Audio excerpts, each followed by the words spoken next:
Hello दोस्तों, आज हम एनसीईआरटी एग्जाम्पलर की बुक ही ख़त्म कर देंगे। पूरी बुक जो भी बनेगा 10, 15, 12 घंटा का वीडियो तो सारी बुक ख़त्म कर देंगे। दोस्तों मैंने देखा है, क्योंकि अक्सर जितने भी क्वेश्चन हैं हूबहू क्वेश्चन दोस्तों छाप दे रहा है, इससे बाहर कोई क्वेश्चन नहीं आ रहा है। मैं सारे क्वेश्चन आपको दिखाता चलूँगा कि ये क्वेश्चन आया है। तो चलो स्टार्ट करते हैं। पहला चैप्टर है दोस्तों हमारा रासायनिक अभिक्रिया एवं समीकरण। तो वीडियो को पूरा देखिए, क्योंकि दोस्तों स्पीड बढ़ा के आप लोग वीडियो को देख सकते हैं, क्योंकि यहाँ से क्वेश्चन बहुत ही पूछ रहा है बार बार। और यहाँ इसको अगर आप लोग पूरा देख लेते हैं तो गारंटी के साथ आपके सारे क्वेश्चन मिलने वाले हैं वहाँ पे। ठीक है, तो चलो स्टार्ट करते हैं। सबसे पहले तो दोस्तों आपको मैं बता दूं, तो चलो दोस्तों स्टार्ट करते हैं। सबसे पहले हम लोग देखेंगे रासायनिक अभिक्रिया और समीकरण के जितने भी क्वेश्चन बन रहे हैं। ठीक है, तो अब इसको मैं आपको टोटल पढ़ के सुनाऊंगा। ठीक है, तो आपके दैनिक जीवन में निम्नलिखित परिस्थितियों को ध्यान दीजिए और विचार कीजिए। क्या होता है जब गर्मियों कमरे के ताप पर दूध को खुला छोड़ दिया जाता है और लोहे को तवा या तसला कील की आर्द्र वायु में खुला छोड़ दिया जाता है, या अंगूर के किण्वन किया जाता है, या भोजन को पकाया जाता है, हमारा शरीर भोजन को पचा लेता है, हम सांस लेते हैं, ये सारी चीज़ें क्या हो जाती हैं दोस्तों? रासायनिक अभिक्रिया ही हो जाती हैं। ठीक है, क्योंकि दोस्तों अब इसके बाद देखते हैं, इन सभी परिस्थितियों में प्रारंभिक वस्तु तथा वस्तु की पहचान कुछ न कुछ बदल जाती है, यानी वस्तु की पहचान बदल जाती है। पदार्थों के भौतिक तथा रासायनिक परिवर्तन के बारे में हम पिछले कक्षाओं में पढ़ चुके हैं कि कोई रासायनिक परिवर्तन होता है, हम कह सकते हैं कि एक रासायनिक अभिक्रिया हुई है। जब भी कोई रासायनिक परिवर्तन होता है तो हम कहते हैं कि रासायनिक अभिक्रिया हुई है। आप शायद सोच रहे होंगे कि रासायनिक अभिक्रिया वास्तव में अर्थ क्या है, हम कैसे जान सकते हैं कि कोई रासायनिक अभिक्रिया हुई है? इन प्रश्नों को उत्तर पाने के लिए कुछ क्रियान्वित कर सकते हैं। ठीक है, तो आपको नीचे दिखाऊंगा यहाँ पे जो क्रियान्वित दिया हुआ है। इसे क्रियाकलाप के शिक्षक के सहयोग से आवश्यकता है कि सुरक्षा के लिए छात्र आँखों पर चश्मा पहन ले और उचित प्रकार से करें, यानी लगभग 2 सेंटीमीटर लंबे मैग्नीशियम रिबन को रैगमाल से रगड़कर साफ कर लीजिए और इस चिमटे में पकड़कर स्पिरिट लैंप या बर्नर में इसका दहन कीजिए। इससे बनी राख को वॉच ग्लास में इकट्ठा कर लीजिए। जैसा कि चित्र 1.1 में दिख रहा है कि मैग्नीशियम रिबन का दहन करते समय इसे आँखों के यथासंभव दूर रखिए। ठीक है, आपके क्या परीक्षण किया है? तो दोस्तों यहाँ पे आप लोग देख पा रहे हैं, यहाँ पे ये परीक्षण कर रहा है मैग्नीशियम की एक रिबन में जो चिमटा से पकड़े हुए है मैग्नीशियम की रिबन को एक जो बर्नल से जला रहा है। फिर कह रहा है जो कांच की गिलास से मैग्नीशियम ऑक्साइड बन रहा है इसे एक बर्तन में इकट्ठा कर रहा है, क्योंकि ये दोस्तों होता है आँखों के लिए नुकसानदायक होता है। नेक्स्ट आगे पढ़ते हैं।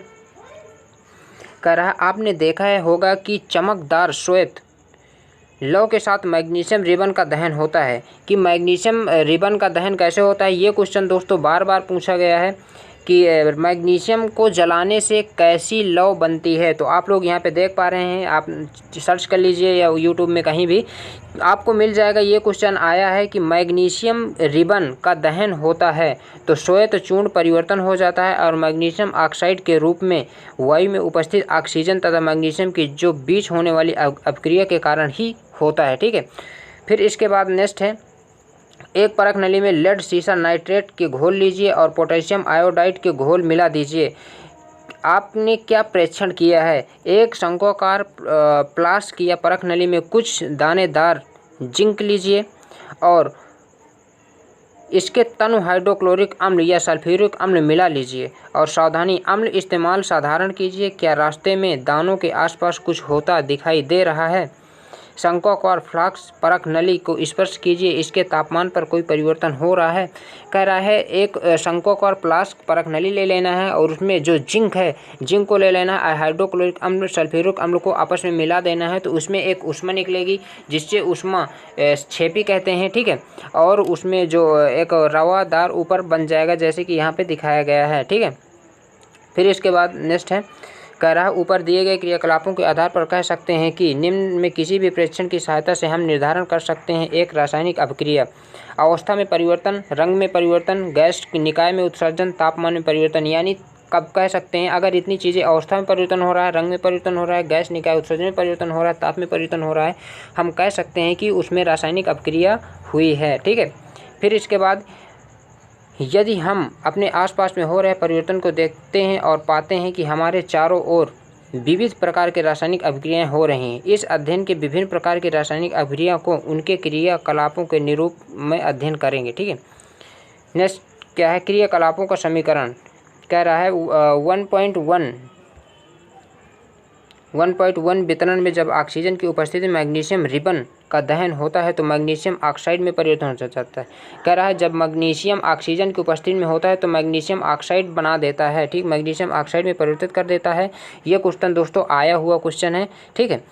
वाक्य के रूप में किसी रासायनिक अभिक्रिया का वितरण बहुत लंबा हो जाता है, इसे संक्षिप्त रूप से भी लिखा जा सकता है, इसे समीकरण के रूप में भी लिखा जा सकता है। तो दोस्तों इसको समीकरण के कई बार पूछा गया है दोस्तों, ये 2-3 बार क्वेश्चन ये पूछा गया है आरआरसी ग्रुप डी में। मैग्नीशियम प्लस ऑक्सीजन को मिलाते हैं जब हम लोग ऑक्सीकारक, मतलब ये होते हैं ऑक्सीकारक। ठीक है, ये बन जाता है उत्पाद। जब दो चीज़ होते हैं और इनको जो अभिक्रिया कराने को उत्प्रेरित करता है उसे कहते हैं उत्प्रेरण। ठीक है, तो इससे क्या बन जाता है, मैग्नीशियम ऑक्साइड बना लेता है। मैग्नीशियम जब ऑक्सीजन से क्रिया करता है तो मैग्नीशियम ऑक्साइड बना लेता है। कई बार क्वेश्चन आया है। फिर कह रहा है मैग्नीशियम तथा ऑक्सीजन ऐसे पदार्थ हैं जिसे रासायनिक परिवर्तन होता है। मैग्नीशियम और ऑक्सीजन ऐसे पदार्थ हैं जिनमें रासायनिक परिवर्तन होता है, अभिक्रिया कहते हैं। ठीक है, इस अभिक्रिया में नए पदार्थ मैग्नीशियम ऑक्साइड का निर्माण होता है, इसे उत्पाद कहते हैं। यानी कह रहा है जो Mg है प्लस O, ठीक है, ये जो अभिकारक होता है, इससे जब रासायनिक अभिक्रिया कराई जाती है तो उत्पाद मैग्नीशियम ऑक्साइड यानी MgO के रूप में मैग्नीशियम ऑक्साइड बन जाता है, ये उत्पाद होता है। फिर इसके बाद नेक्स्ट क्या है, जब समीकरण की अभिकारकों तथा उत्पादक परिवर्तन उनके मध्य एक तीर का निशान लगाकर दर्शाया जाता है तो अभिकारकों के बीच योग प्लस चिन्ह लगाकर उन्हें बाईं ओर लिखा जाता है। ठीक है, इस प्रकार उत्पादकों के बीच के योग प्लस चिन्ह लगाकर उन्हें दाईं ओर लिखा जाता है। जो उत्पाद होते हैं तो हम लोग इधर लिखते हैं और जो अभिकारक होते हैं तो इधर लिखते हैं, प्लस लगा के लिखा जाता है, फिर तीर लगा दिया जाता है और उत्पाद यहाँ पे आ जाता है। ठीक है, ये क्वेश्चन में बता रहे हैं, यानी छोटी छोटी बीक से बीक चीज़ें, यानी जिसने कभी भी साइंस नहीं पढ़ी है वो भी साइंस के बारे में टीचर बन जाएगा। ठीक है, तो अब नेक्स्ट क्या है, रासायनिक समीकरण लिखते कैसे हैं इसके बारे में जानेंगे। कह रहा है क्या रासायनिक समीकरण के निरूपण की इसमें भी संक्षिप्त विधि है, तो शब्दों की जगह से रासायनिक सूत्र का उपयोग करके रासायनिक समीकरण को अधिक संक्षिप्त तथा उपयोग बनाया जा सकता है। रासायनिक समीकरण किसी भी रासायनिक अभिक्रिया को दर्शाता है। यदि आप मैग्नीशियम ऑक्सीजन तथा मैग्नीशियम ऑक्साइड के सूत्रों को स्मरण करें तो उपरोक्त शब्द समीकरण में इस प्रकार लिखा जाएगा। यानी मैंने बताया है कि Mg प्लस O2 को जब मिलाते हैं तो क्या बन जाता है, मैग्नीशियम ऑक्साइड बन जाता है। लेकिन इसको अगर देखें तो दोस्तों ये संतुलित अभिक्रिया नहीं है, क्योंकि इसको संतुलित नहीं किया गया। भाई इसमें मैग्नीशियम के जो अणु हैं तो 1 हैं और यहाँ पे मैग्नीशियम के अणु 1 हैं और ऑक्सीजन के अणु यहाँ पे 2 हैं और यहाँ पे ऑक्सीजन के अणु 1 हैं। तो अब इसको कह सकते हैं कि ये संतुलित नहीं है, तो इस अभिक्रिया को कहते हैं दोस्तों कंकाली अभिक्रिया कहते हैं। ये क्वेश्चन आएगा। ठीक है, तो कह रहा है तीर के निशान को बाईं ओर, तीर के निशान के बाईं ओर, यानी ये तीर है इधर, जो इस साइड हम लोग लिखते हैं परमाणु की संख्या को तो अभिकारक होता है। ठीक है, और इधर जो लिखते हैं तो उत्पाद होता है। तो तुलना में करें तथा दोनों तत्वों के परमाणुओं की संख्या समान होती है यदि समीकरण संतुलित है। क्या मैंने बताया, जब संतुलित है तो दोनों अणु जो होते हैं इनके संख्या क्या होगी, समान होगी, यानी 2-2 होंगे। और अगर इन संतुलित नहीं है तो जैसे आप लोग यहाँ पे देख पा रहे हैं 2 ऑक्सीजन के अणु हैं, यहाँ 1 ही ऑक्सीजन का अणु है। ठीक है, अब इसके बाद तो इसे क्या कहते हैं दोस्तों, यहाँ पे देख पा रहे हैं कंकाली अभिक्रिया कहते हैं, यानी कंकाली समीकरण कहते हैं। अब इसके बाद अभिक्रिया को समीकरण संतुलित कैसे करते हैं हम लोग ये भी जानेंगे।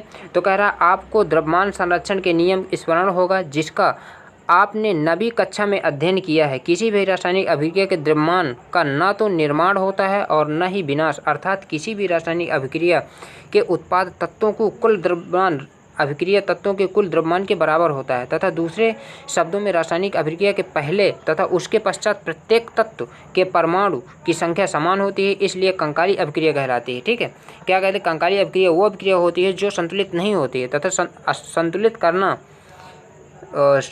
करना आवश्यक है। रासायनिक अभिक्रिया संतुलित है तो आइए हम रासायनिक अभिक्रिया को संतुलित करना सीखते हैं। ठीक है, तो यहाँ पे कह रहा है जिंक है और सल्फ्यूरिक अम्ल को जब मिलाते हैं तो जिंक सल्फेट प्लस हाइड्रोजन बनता है। क्या बनता है दोस्तों, जब जिंक को और सल्फ्यूरिक अम्ल को मिलाते हैं तो क्या बनता है, जिंक सल्फेट और हाइड्रोजन बनता है। ठीक है, फिर इसके बाद देखते हैं उपरोक्त शब्द समीकरण निम्नलिखित में रासायनिक अभिक्रिया को दर्शाया गया है, यानी जिंक और जिंक को सल्फ्यूरिक अम्ल यानी ZtSO4 को जब हम लोग अभिक्रिया कराते हैं तो क्या बन जाता है, ZnSO4 प्लस H2O। अब इसी को कह सकते हैं दोस्तों, क्या कह सकते हैं कि दोस्तों ये एकल विस्थापन अभिक्रिया भी इसे कह सकते हैं। ठीक है, फिर इसके बाद आइए समीकरण 1.2 तीर के निशान के दोनों ओर तत्वों तथा परमाणुओं की संख्या की तुलना करें। तो अब यहाँ पे संख्यों की तुलना करना है, तो आप लोग यहीं पे देख लीजिए कि जिंक 1 है और H2 हमारा 2 है, यहाँ पे H2 2 है और S4 2 है, तो यानी ये संतुलित अभिक्रिया हो जाएगी, दोनों तरफ बराबर हैं। ठीक है, अब इसके बाद यहाँ पे बात करें, कह रहा है तत्व जिंक और हाइड्रोजन सल्फर ऑक्सीजन। ठीक है, यहाँ पे इनके परमाणुओं की संख्या दी हुई है। नीचे क्या है, समीकरण 1.3 तीर के निशान के दोनों प्रत्येक तत्व तथा परमाणुओं की संख्या समान है, इसलिए ये संतुलित अभिक्रिया होगी। जैसे मैंने बनाया FeS2O तथा FeO4 प्लस H2O। समीकरण संतुलित करने का प्रयास करें, इसको संतुलित करना है तो क्या हो जाएगी दोस्तों, यहाँ पे Fe3O4 है प्लस H2 है, तो यहाँ पे Fe है ओनली। तो दोस्तों आप लोग देख पा रहे हैं कि यहाँ पे F के 3 अणु हैं, तो यहाँ पे भी 3 लग जाएगा, यानी 3Fe हो जाएगा। ठीक है, तो 3 F के अणु हो गए। फिर ऑक्सीजन के यहाँ पे 4 हैं, तो यहाँ पे दोस्तों ऑक्सीजन सिर्फ एक ही है, तो यहाँ पे क्या हो जाएगा, प्लस 4 क्या हो जाएगा, 4H2O। ठीक है, तो 4 ऑक्सीजन के अणु हो गए और हाइड्रोजन के कितने हो जाएंगे दोस्तों, हाइड्रोजन के अणु कितने हो जाएंगे दोस्तों, 2 2 4 हो जाएंगे। ठीक है, तो यहाँ पे भी अब यहाँ पे जो अभिक्रिया दी हुई है FeO4H2, तो यहाँ पे 2H2 कर देना है लास्ट में, और बाकी यही Fe3O4 लिख देना है प्लस 2H2O कर देना है, तो आपकी अभिक्रिया संतुलित हो जाएगी। जैसे यहाँ पे दिया हुआ आप लोग देख पा रहे हैं, यहाँ पे Fe plus H2O Fe3O4 plus H2O, यानी संतुलित अभिक्रिया उपस्थित विभिन्न तत्वों तथा परमाणुओं की सूची बनाई गई है, यानी फ्लोरीन, हाइड्रोजन, ऑक्सीजन। ठीक है, फिर तीसरे चरण में क्या होता है, सुविधा के लिए सबसे अधिक परमाणु वाले यौगिक पहले संतुलित कीजिए। जिनके परमाणु संख्या अधिक होती है पहले उसी संतुलित किया जाता है, चाहे वो अभिक्रिया हो या उत्पाद हो।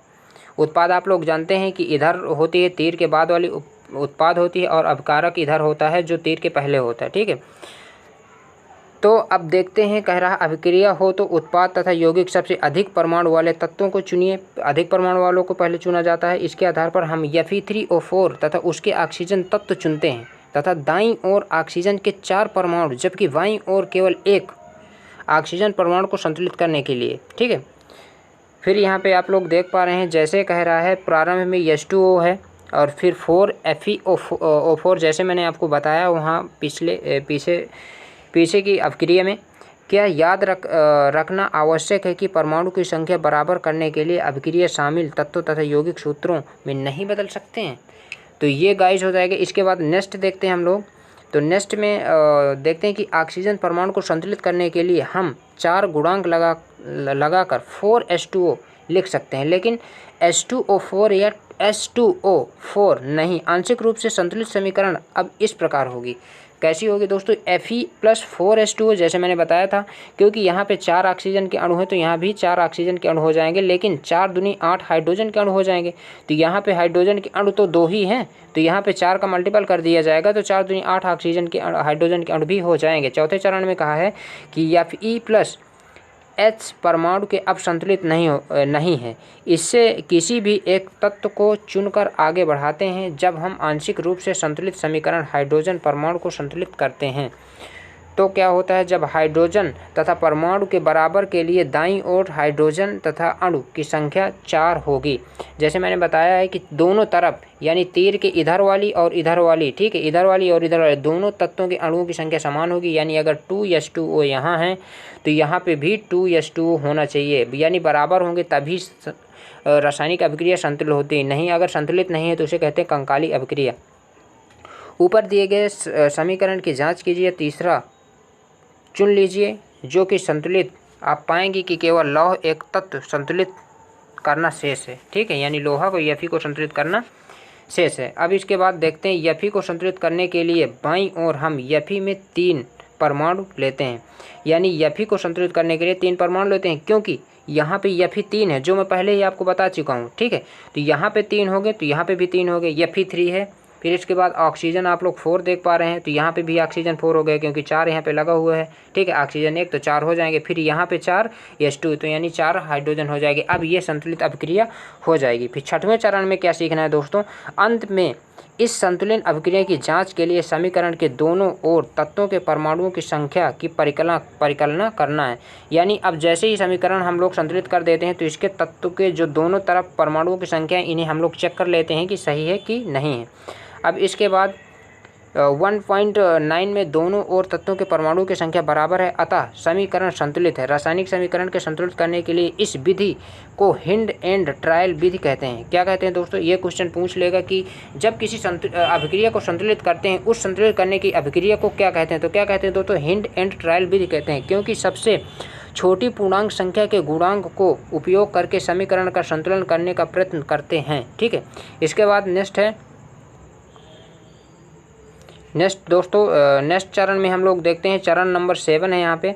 तो 7 चरण में कह रहा है भौतिक अवस्थाओं को संकेत लिखना तथा उसके लिखे हुए संतुलन समीकरण तथा सावधानी से जांच कीजिए क्या इस समीकरण से हमें अभिकारक और उत्पाद तथा भौतिक अवस्था के बारे में ज्ञान होता है। इस समीकरण तथा उसकी भौतिक अवस्था में कोई जानकारी नहीं है।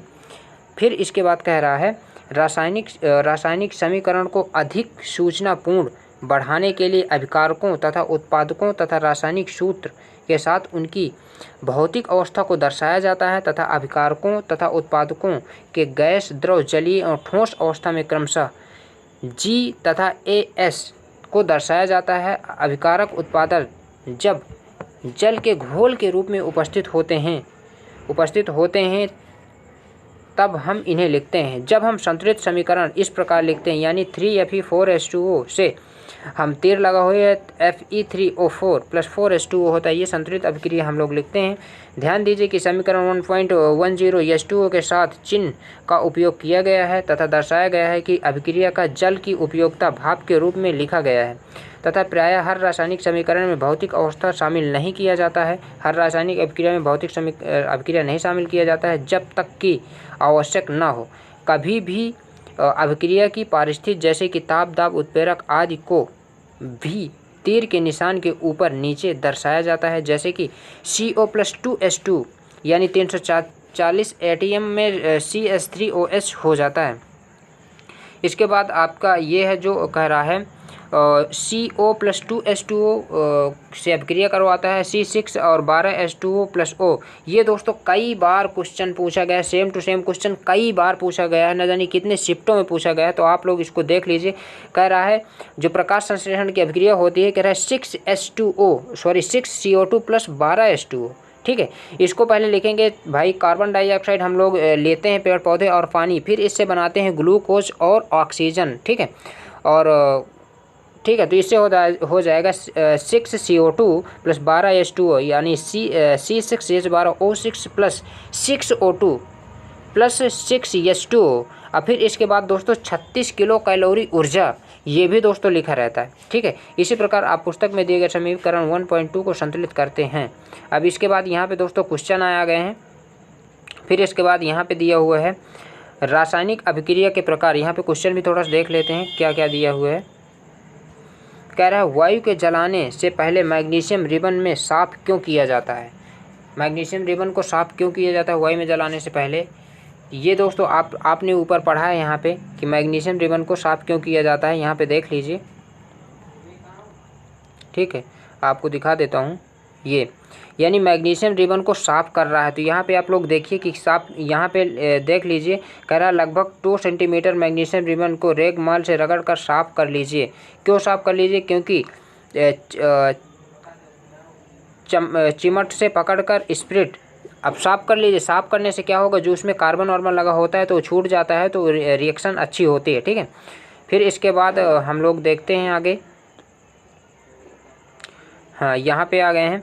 कह रहा है कक्षा 9 में हम अध्ययन कर चुके हैं कि रासायनिक क्रिया समय किसी एक तत्व एक परमाणु दूसरे तत्व के परमाणु में नहीं बदलती। कह रहा है किसी एक तत्व दूसरे परमाणु में नहीं बदलती है, ना ही कोई परमाणु मिश्रण के बाहर जाता है और न ही बाहर मिश्रित में आता है। वास्तव में किसी रासायनिक अभिक्रिया के परमाणु के आपस में आबंध टूटते हैं और जुड़ते नए पदार्थों के निर्माण होता है। परमाणु के बीच विभिन्न प्रकार के आबंध के बारे में आप अध्याय 3 और अध्याय 4 में पढ़ सकते हैं। ये 9th के बारे में कहा गया गाइस। तो अब यहाँ पे आप लोग देख पा रहे हैं, कह रहा है एक बीकर ले लीजिए, उसमें थोड़ा सा कैल्शियम ऑक्साइड CaO डाल दीजिए, यानी बुझा हुआ चूना इसे बोलते हैं, और इसे धीरे धीरे जल मिलाइए। ये दोस्तों कई बार क्वेश्चन आ चुका है, ये आज भी आया है, आज के क्वेश्चन में आया है। और धीरे धीरे जल मिलाइए। तो जब बीकर को स्पर्श कीजिए, ठीक है, तो इसमें ताप में कोई परिवर्तन हुआ है। तो जब किसी बीकर में आप लोग बिना बुझा चूना CaO डाल देंगे और पानी डाल देंगे तो बहुत मात्रा में ऊष्मा निकलेगी, जिसे कहते हैं ऊष्माक्षेपी अभिक्रिया, ठीक है, और ताप निकलेगी। यहाँ पे आप लोग देख पा रहे हैं, यहाँ पे दिया है, ये बीकर में कैल्शियम ऑक्साइड यानी CaO है और जल है और बीकर है। जब इसमें डालेंगे तो ये बहुत अधिक मात्रा में ऊष्मा देगी और चूना बना देगी। आप लोग चूना देखते ही होंगे कैसे बनाता है।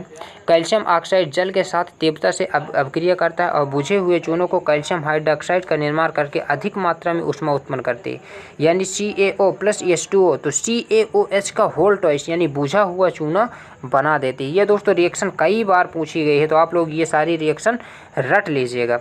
अभी कह रहा है इस अभिक्रिया में कैल्शियम ऑक्साइड तथा जल मिलाकर एकल उत्पादक या कैल्शियम हाइड्रोक्साइड बनाते हैं तथा अभिक्रिया में जिसके 2 या 2 से अधिक अभिकारक मिलकर एकल उत्पादन का निर्माण करते हैं तथा संयोजन अभिक्रिया कराती है। दोस्तों अगर इसकी PDF आप लोग पाना चाहते हैं तो हमारे टेलीग्राम ग्रुप में इसकी PDF मिल जाएगी, ठीक है, चैप्टर बाय चैप्टर।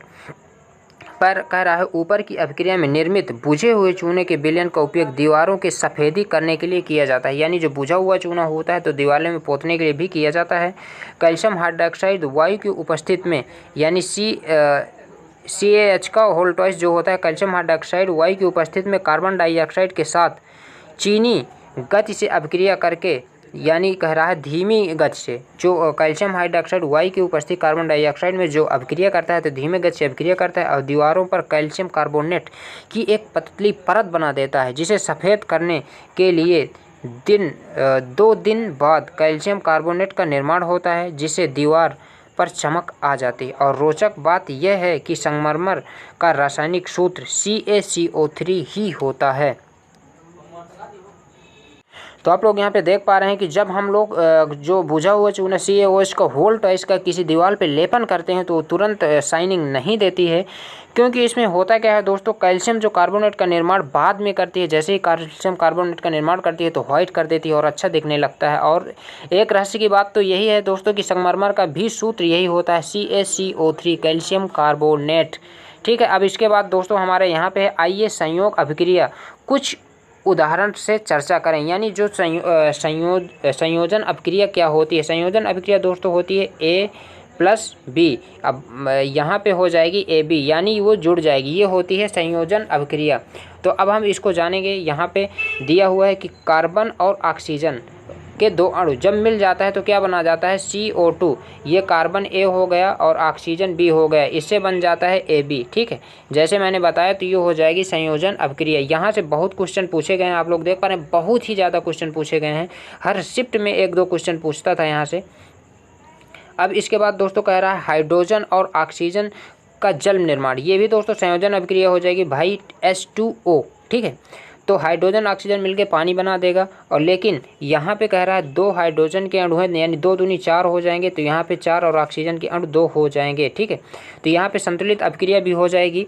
फिर कह रहा है सरल तत्वों में हम कह सकते हैं कि जब 2 या 2 से अधिक पदार्थ या तत्व यौगिक संयोग करके एकल उत्पादन का निर्माण करते हैं, ऐसी अभिक्रिया को ही संयोजन अभिक्रिया कहते हैं। जैसे मैंने बताया 2 तत्व आपस में मिलकर एक नया तत्व बना लेते हैं, यानी 2 आपके अभिकारक मिलकर एक नया उत्पाद बना लेते हैं, तो उसे क्या कहते हैं दोस्तों, संयोजन अभिक्रिया कहते हैं। फिर कह रहा है क्रियाकलाप 1.4 में हम यह भी देखा है कि अधिक मात्रा में ऊष्मा उत्पन्न हुई इससे अभिक्रिया मिश्रण गर्म हो जाती है। अभिक्रिया के उत्पादन के निर्माण के साथ साथ ऊष्मा भी उत्पन्न होती है। ऊष्माक्षेपी रासायनिक अभिक्रिया कहते हैं। मैंने पहले ही बताया था आपको कि ऊष्माक्षेपी और ऊष्माशोषी दो प्रकार की अभिक्रियाएँ होती हैं। ऊष्माक्षेपी वो अभिक्रिया होती है जो ऊष्मा को त्यागती है और ऊष्माक्षेपी अभिक्रिया वो होती है जो ऊष्मा को ग्रहण करती है। जस्ट फॉर एग्जांपल ऊष्माक्षेपी को जैसे ले लें तो जैसे हम लोग बिना बुझा हुआ चूना CaO को जल के साथ मिलाते हैं तो बहुत अधिक मात्रा में ऊष्मा निकलती है, ऊष्माक्षेपी हो जाती है। ऊष्माशोषी अभिक्रिया हो जाती है। जैसे कि कोई भी चीज़ में हम लोग ऊष्मा डालते हैं तो उसमें ऊष्मा निकलने के बजाय ऊष्मा ग्रहण हो जाती है। ठीक है, जैसे कह लें कि बर्फ़ का पिघलना क्या हो जाएगा, ऊष्मा शोषी हो जाए, क्योंकि जब वो ऊष्मा ग्रहण करता है तभी बर्फ पिघलता है। अब इसके बाद नेक्स्ट है क्या है, क्या आप जानते हैं कि श्वसन तथा ऊष्माक्षेपी अभिक्रिया है। ऊष्माक्षेपी अभिक्रिया है श्वसन, क्योंकि हम लोग जब सांस बाहर निकालते हैं तो दोस्तों ऊष्मा निकलती है। तो हम जानते हैं कि जीवित रहने के लिए हमें ऊर्जा की आवश्यकता होती है और ऊर्जा हमें भोजन प्राप्त होती है तथा पाचन क्रिया तथा समय खाद्य पदार्थ से छोटे छोटे टुकड़ों को टूट जाते हैं, जैसे कि चावल, आलू, ब्रेड कार्बोहाइड्रेट्स कहा जाता है। इन कार्बोहाइड्रेट्स को टूटने से ग्लूकोज प्राप्त होता है। ये ग्लूकोज हमारे शरीर में कोशिकाओं की उपस्थिति तथा ऑक्सीजन से मिलकर हमें ऊर्जा प्रदान करता है। इस अभिक्रिया को विशेष नाम द्वारा अध्ययन किया गया है। ठीक है, तो इसमें आप लोग जानते हैं कि C6H12O6 यानी ग्लूकोज को 6O2 ठीक है ऑक्सीजन के साथ अभिक्रिया करके 6H2O यानी जल मिला देते हैं तो 6CO2 + 12H2O प्लस ऊर्जा हम लोगों की मिलती है। फिर इसके बाद नेक्स्ट क्या है, नेक्स्ट कह रहा है शाक सब्जियां या वनस्पति द्रव को विघटित होकर कंपोस्ट बनाने की क्रिया को ही ऊष्माक्षेपी अभिक्रिया कहते हैं। फिर कह रहा है यहाँ पे आप लोग देख पा रहे हैं क्रियाकलाप 1.1 है, दी गई अभिक्रिया में प्रदान को पहचानिए जिसमें एकल उत्पादन तथा निर्माण के साथ ऊष्मा उत्पन्न होती है। तो आप लोग यहाँ पे देख पा रहे हैं एक गर्ल्स यहाँ पे बैठी हुई है।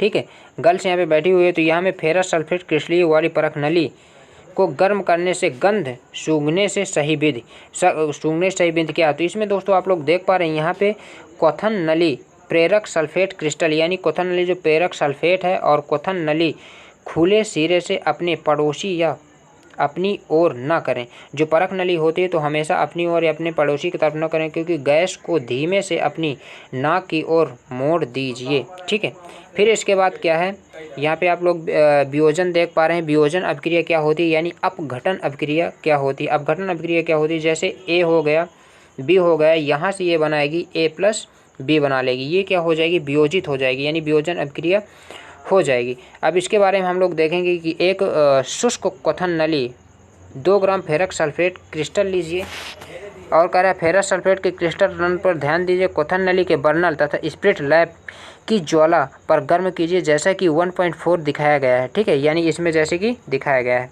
अब हम लोग आगे चलते हैं।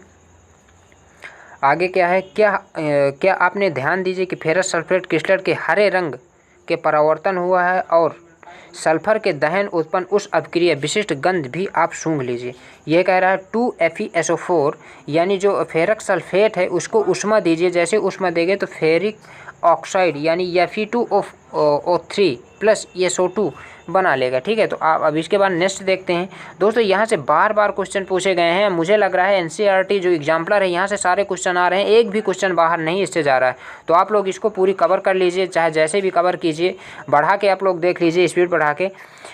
आप देख सकते हैं कि इस अभिक्रिया में एकल अभिक्रिया टूट कर छोटे छोटे प्रदान करते हैं, यह वियोजन अभिक्रिया कहलाती है। जैसे मैंने बताया था AB से A+B बन जाती है, वियोजन अभिक्रिया कहलाती है। गर्म करने से एक फेरक सल्फेट यानी FeSO4 × 7H2O क्रिस्टल जल त्याग देता है, जैसे अभिक्रिया का रंग बदल जाता है, जिसके उपरांत एक फेरस ऑक्साइड Fe2O3 तथा sulphur dioxide SO2 sulphur trioxide SO3 तथा वियोजित हो जाता है तथा फेरिस ऑक्साइड ठोस जबकि SO2 + SO3 हो जाता है। ऊष्मा देने से कैल्शियम कार्बोनेट तथा कैल्शियम ऑक्साइड तथा कार्बन डाइऑक्साइड वियोजन होता है, एक प्रमुख वियोजन अभिक्रिया कहलाती है।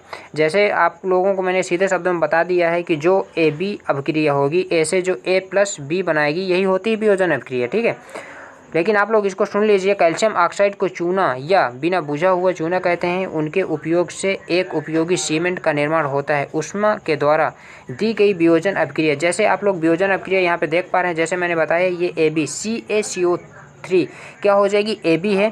फिर इसमें जैसे हम लोग ऊष्मा देते हैं तो दो चीज़ में टूट जाती है, A और B में, यानी CaO बिना बूझा चूना और कार्बन डाइऑक्साइड, ठीक है। तो ये हो जाती है बिना वियोजन अभिक्रिया। कह रहा है ऊष्मीय वियोजन अभिक्रिया के एक अन्य उदाहरण भी दिया गया है। जो वियोजन अभिक्रिया के एक और उदाहरण आप लोगों को दिखाते हैं,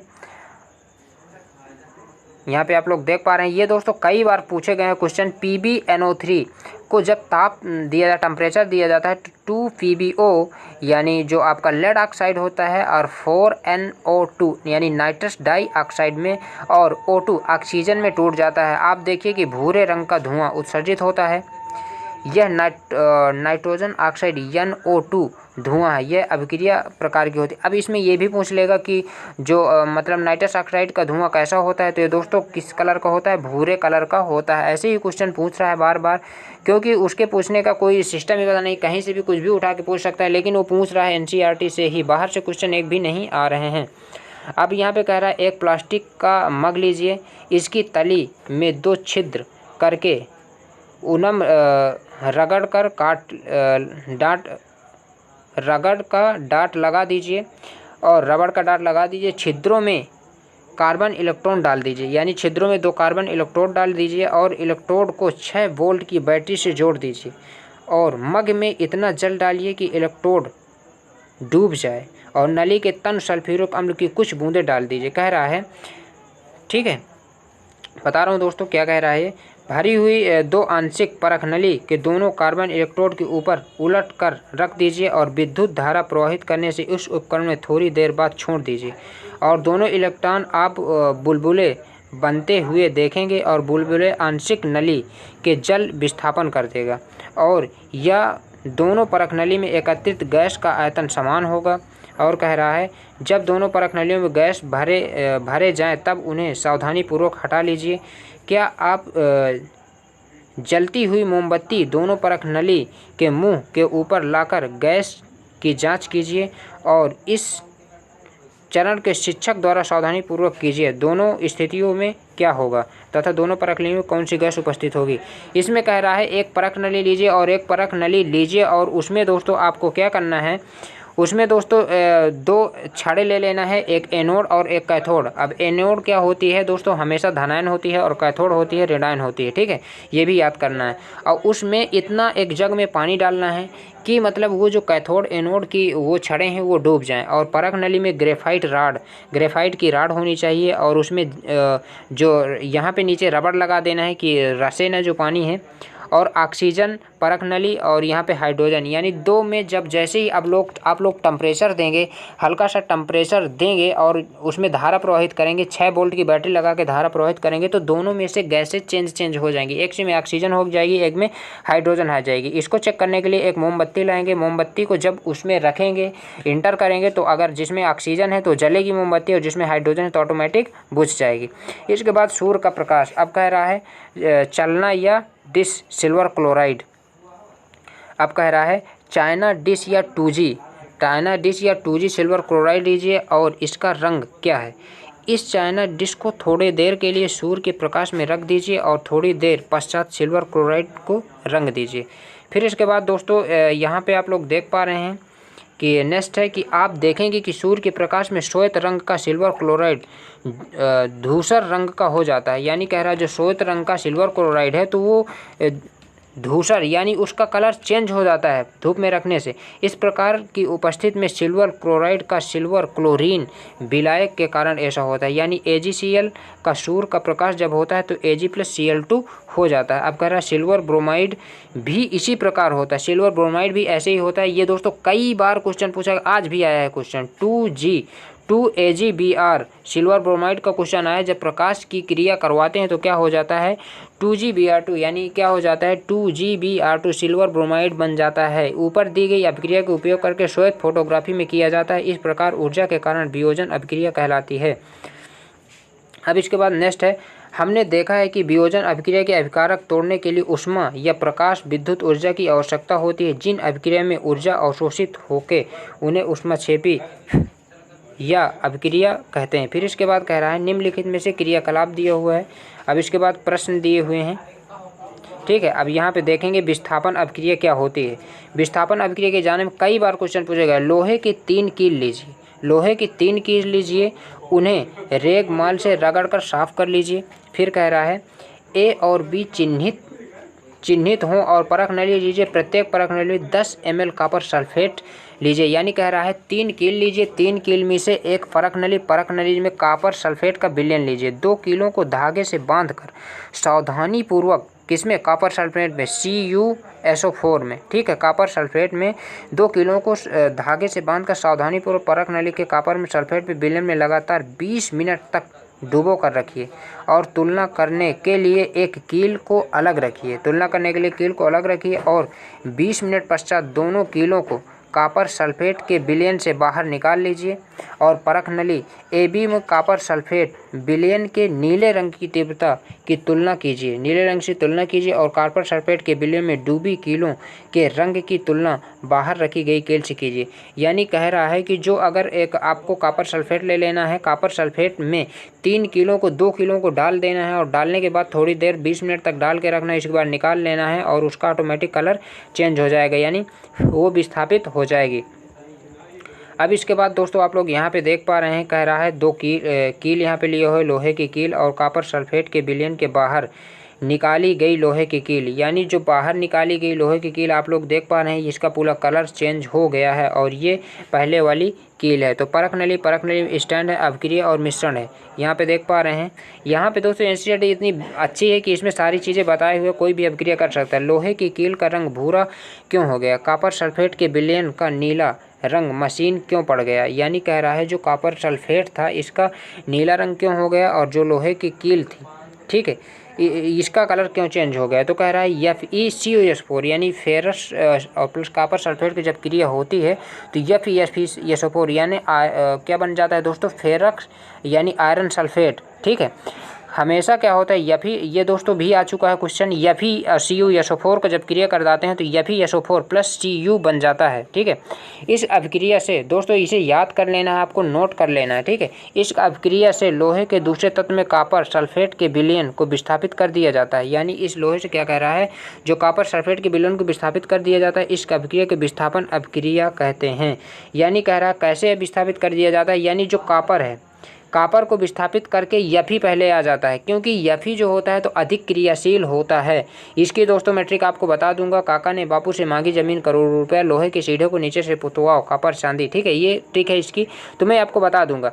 ZnCuSO4 को ZnSO4 में विस्थापित करके कॉपर बना देता है, यानी जिंक। अब जिंक भी मतलब कॉपर से ज़्यादा क्रियाशील होता है तो ZnSO4 बना देता है, फिर Cu कॉपर दे देता है। फिर इसी तरह PbCu मतलब लोहे की सीढ़ी को नीचे से पुतवा जिंक कॉपर, ठीक है, Pb तो PbCl2 हो जाएगा और इसी तरह कॉपर को विस्थापित कर देगा। यहाँ पे आप लोग देख पा रहे हैं कॉपर को विस्थापित कर दे रहा है, ठीक है।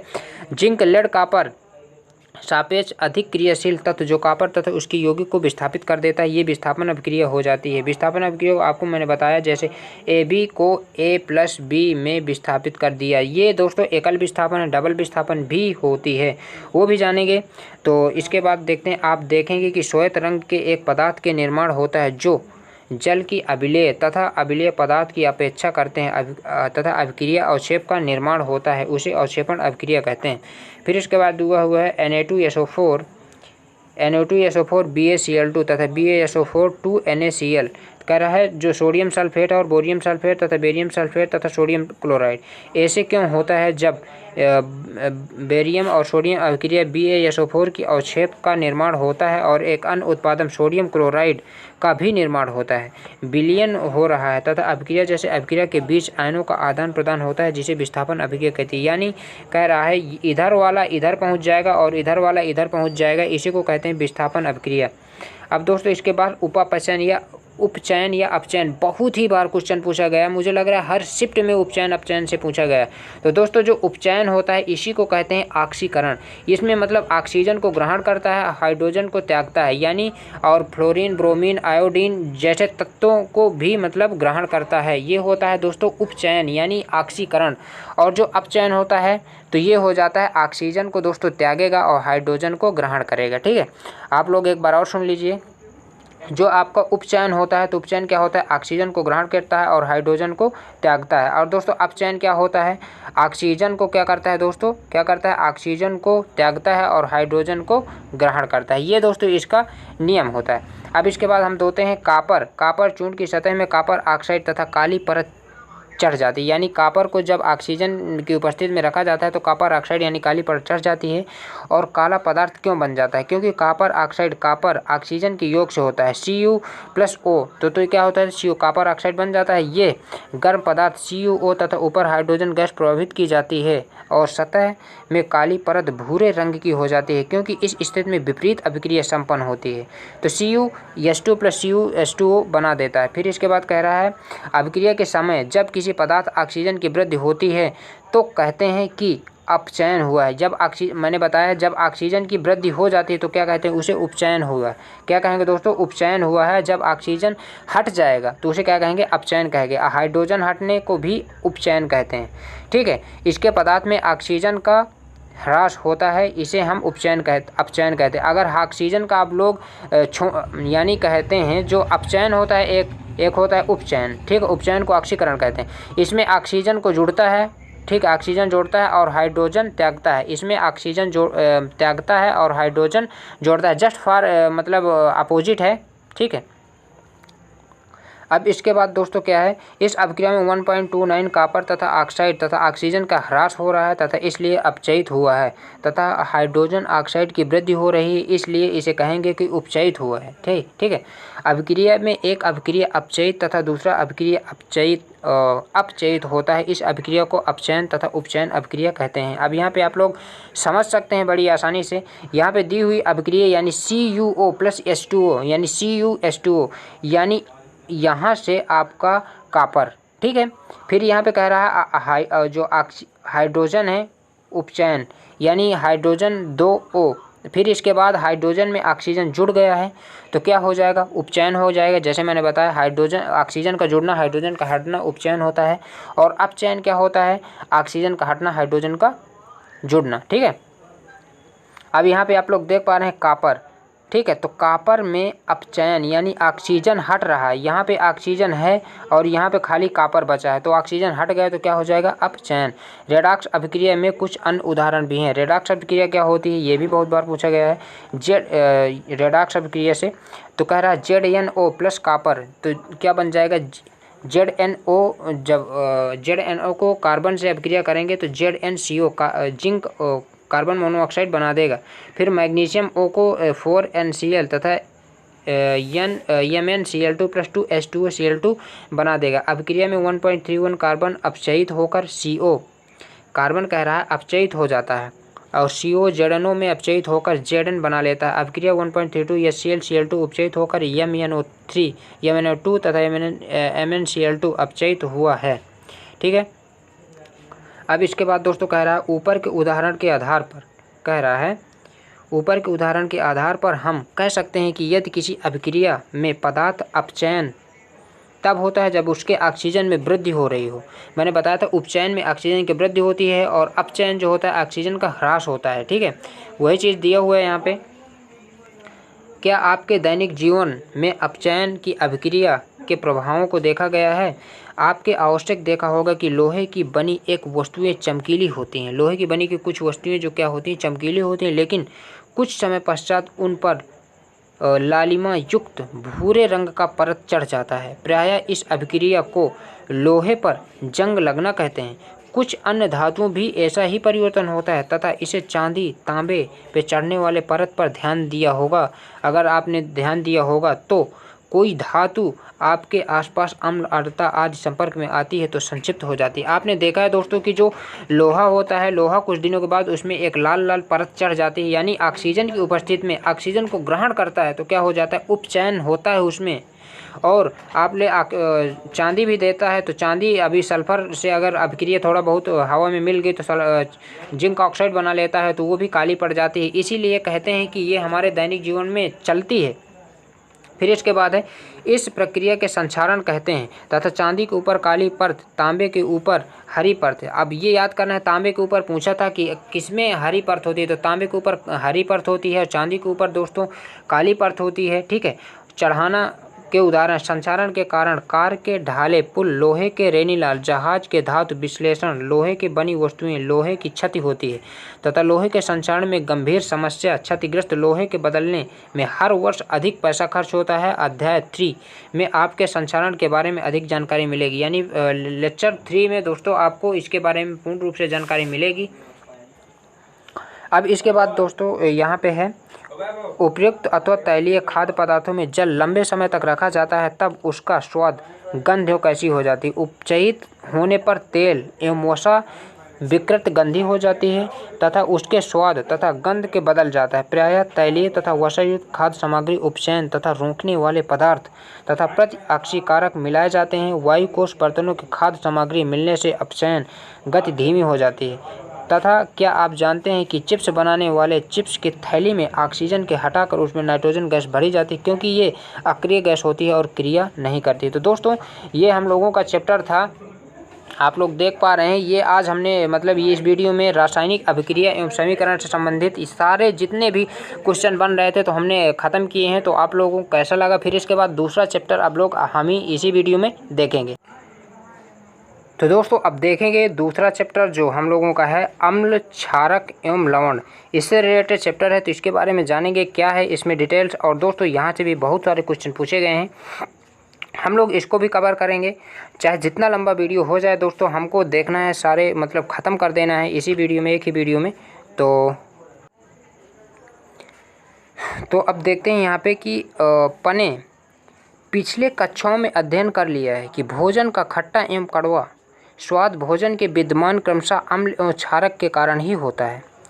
यदि आपके परिवार में कोई सदस्य अत्यधिक भोजन करने के कारण अम्लता एवं पीड़ित के कारण कौन सा उपचार सुझाएं कि नींबू पानी, सिरका तथा बेकिंग सोडा के उपचयन बताते समय किस गुणवत्ता को ध्यान रखेंगे। यदि आप जानते हैं कि अम्ल तथा क्षारक एक दूसरे के प्रभाव से समाप्त करते हैं, आपके आवश्यक ही इसी जानकारी का उपयोग किया गया है। ध्यान दीजिए कि हमने बिना स्वाद के चखे खट्टे कड़वा पदार्थों की जांच की थी। बिना चखे हम चखे खट्टे एवं कड़वे पदार्थ की जांच की थी इसके द्वारा। फिर कह रहा आप जानते हैं कि अम्लों का स्वाद खट्टा होता है, नीले लिटमस पत्र को लाल कर देता है। दोस्तों इसको याद कैसे करना है, अनीला से क्या हो जाएगा दोस्तों, यानी अम्ल नीले को लाल कर देता है, छालानी से हो जाएगा क्षार लाल को नीला कर देता है। ठीक है, तो आप लोगों को नोट कर लेना है, ये छोटे छोटे पॉइंट हैं। लाल कर देता है, जबकि क्षारक स्वाद का कड़वा होता है, ये लाल लिटमस को नीला कर देता है। लिटमस एक प्राकृतिक सूचक होता है, इसी प्रकार हल्दी भी एक ऐसी ही सूचक है। क्या आप कभी ध्यान दिया है कि श्वेत कपड़े पर लगे सब्जी के दाग जो होते हैं, सब्जी के दाग लगे होते हैं पर क्षारीय प्रकृति वाला साबुन रगड़ने हैं तब उस धब्बे का रंग भूरा लाल हो जाता है, लेकिन कपड़े का अत्यधिक जल से धोने के पश्चात वह फिर से पीले रंग का हो जाता है। अम्ल और क्षारक की जांच के लिए आप संश्लेषित सूचक जैसे मेथिल ऑरेंज तथा फिनोल्फथालीन का उपयोग भी कर सकते हैं। आप लोगों ने देखा है कि जब हम लोग हल्दी लगी होती है और हल्दी में जब हम लोग क्षार रगड़ते हैं तो वो हल्का भूरा हो जाता है, और जब इसके बाद हम पानी से जब फिर धुल लेते हैं यानी उदासीन चीज़ यूज करते हैं तो वो फिर पीले कलर में आ जाती है। फिर इसके बाद कहा है कि अध्याय में यह अम्ल और क्षारक की अभिक्रिया के बारे में अध्ययन करेंगे। ठीक है, हम जानते हैं कि प्राप्त होगी कि अम्ल क्षारक कैसे एक दूसरे के प्रभाव को समाप्त कर देते हैं। साथ ही दैनिक जीवन में पाई जाने वाली उपयोग में आने वाली बहुत सी रोचक वस्तुओं के बारे में हम अध्ययन करेंगे। ठीक है, तो कह रहा है लिटमस बिल्वन बैगनी रंग का रंजक होता है। जो लिटमस बिल्वन होता है तो बैगनी रंग का रंजक होता है, जो थैलोफाइटा समूह के निषेचन या पौधों से निकलता है।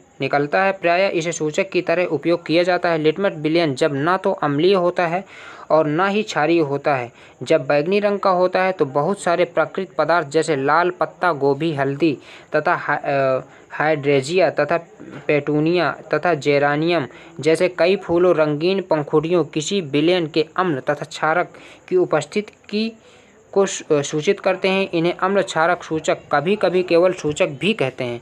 अब इसके बाद दोस्तों नेक्स्ट क्या है, नेक्स्ट आप लोग देख पा रहे हैं यहाँ पे अम्ल एवं क्षारक के रासायनिक गुणधर्म समझाएं, यानी प्रयोगशाला में अम्ल एवं क्षारक को कैसे हम लोग समझाएंगे तो ये जानेंगे। यहाँ पे दोस्तों दिया है कि विज्ञान के प्रयोगशाला में हाइड्रोक्लोरिक अम्ल यानी HCl, सल्फ्यूरिक अम्ल H2SO4, नाइट्रिक अम्ल HNO3 तथा एसिटिक अम्ल CH3COOH, सोडियम हाइड्रोक्लोरिक अम्ल NaOH तथा कैल्शियम हाइड्रोक्साइड CaOH का वोल्टेज तथा पोटेशियम हाइड्रोक्साइड KOH तथा मैग्नीशियम हाइड्रोक्साइड MgOH का वोल्टेज तथा अमोनिया हाइड्रोक्साइड NH4OH के नमूने एकत्र कीजिए। ऊपर दिए गए प्रत्येक विलयन में एक बूंद वाच ग्लास रखिए तथा सारणी में 2.1 के अनुसार निम्नलिखित सूचक की जांच कीजिए। लाल लिटमस को नीले तथा फिनोल्फ्थलीन एवं मेथिल ऑरेंज विलयन के साथ लीजिए तथा विलयन रंग क्या क्या परिवर्तन होगा। तो यहाँ पे दोस्तों आप लोग को देखना है, ये जितने दिए हुए हैं दोस्तों सबसे प्रबल अम्ल दिए हुए HCl H2SO4 plus HNO3 acetic CH3COOH, ये हमारे प्रबल अम्ल हैं। प्रबल क्षार हो जाता है NaOH, कैल्शियम हाइड्रोक्साइड COH का वोल्टेज, पोटेशियम हाइड्रोक्साइड KOH, ये प्रबल क्षार हो जाते हैं। ठीक है, ये याद कर लेना है, पूछ लेता है डायरेक्ट क्वेश्चन।